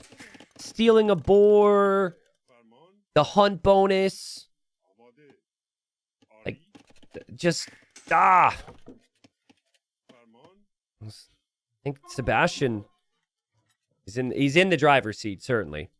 If he doesn't make any big mistakes here, if he plays through army control just like he did in Feudal, I think it is over. And you know me, I have been resisting the urge to say that recently. I would prefer to say... I'd prefer to make a joke at chat. Let chat call the GG. So how can TaToH escape from this? How can he survive? Well, he has to hold the front of his base for now. That's an obvious one because his gold and his wood line's all exposed here. Lead skirm feels like the right play because he sees some ranged units. That's okay. I think behind that, either make knights, but he doesn't really have the eco for knights. Maybe you go crossbow and maybe like cav archers. Doesn't really have a very big army. There's the monastery from Sebastian. TaToH is holding to his hill. He will move out with the faster skirms. That's what he wanted to do a little bit more of in this game, was use the mobility of the skirms and the spears, but it never turned into that. And TaToH's still on the hill. Sebastian can't really do any damage. Not easily anyways. No ballistics for either player, though. And so job number 1 is done for TaToH. Now, clock's ticking, though, because Persian economy is just simply stronger. So you can't stay in this game state for very long, but at least wait for ballistics if you're TaToH. And yeah, that's quite a few Persian knights. So he backs off. He house walls. Those knights can't easily engage then, and he loses a vill, but that's okay for now. Sebastian getting +2 armor. Sebastian going to be getting relics. Sebastian building the second town center. Sebastian still has the skirms here, man. I mean, he's just completely smothering TaToH. There's nothing TaToH can do to stop this right now. And because of that, I don't think you need forward siege. You know his main gold sucks. You know his forward gold sucks. You know his stone is here. And your base is insane. So just boom. Siege could happen a little bit later. But currently, I like what we're seeing from Sebastian. Just knocking on the door. TaToH has ballistics. He's using his skirms against the skirms. He's using his crossbows against the knights. If the cav gets through with +2, this could be the end for TaToH, and he tries with the houses. These are Persian knights, and they get around, and they're on top of the army, and this, if the units engage, will end the game. It's over. Feel for TaToH here. It was a great performance. Honestly, if you want to question the map in this final game and you want to talk about the civ difference, I wouldn't blame you. But really, I think this is not going to be what TaToH thinks about. TaToH's going to think about the Teutons game. TaToH's going to think about the Armenians games. There were some of those games that were just not to the level that TaToH really needed to compete today. So these 3 losses earlier where Sebastian just stomped them, maybe there was where some adjustments could have happened for TaToH. But Sebastian, as we said, he doesn't have as illustrious a career as TaToH, but he's had a really strong rise to power in our scene over the last couple years. And he also apparently has a very good record against TaToH. I haven't verified this information, but that might be 7 sets in a row against TaToH in tournaments where he has won. And a big one, right? Because this is a big event. So, well played to Sebastian. It was on par with what we said. Lots of meta, lots of fight. Very difficult player to break. And I'm happy for him, man. He's had a fun journey. So, yeah, TaToH will have to step it up for the next one.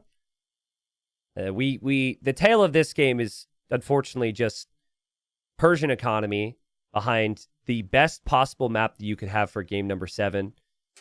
So easy to wall, so easy to boom behind the walls, and then TaToH had to just play a completely different game here. So, again, unlucky for TaToH, but he had some maps as well that were maybe a bit better than Sebastian's.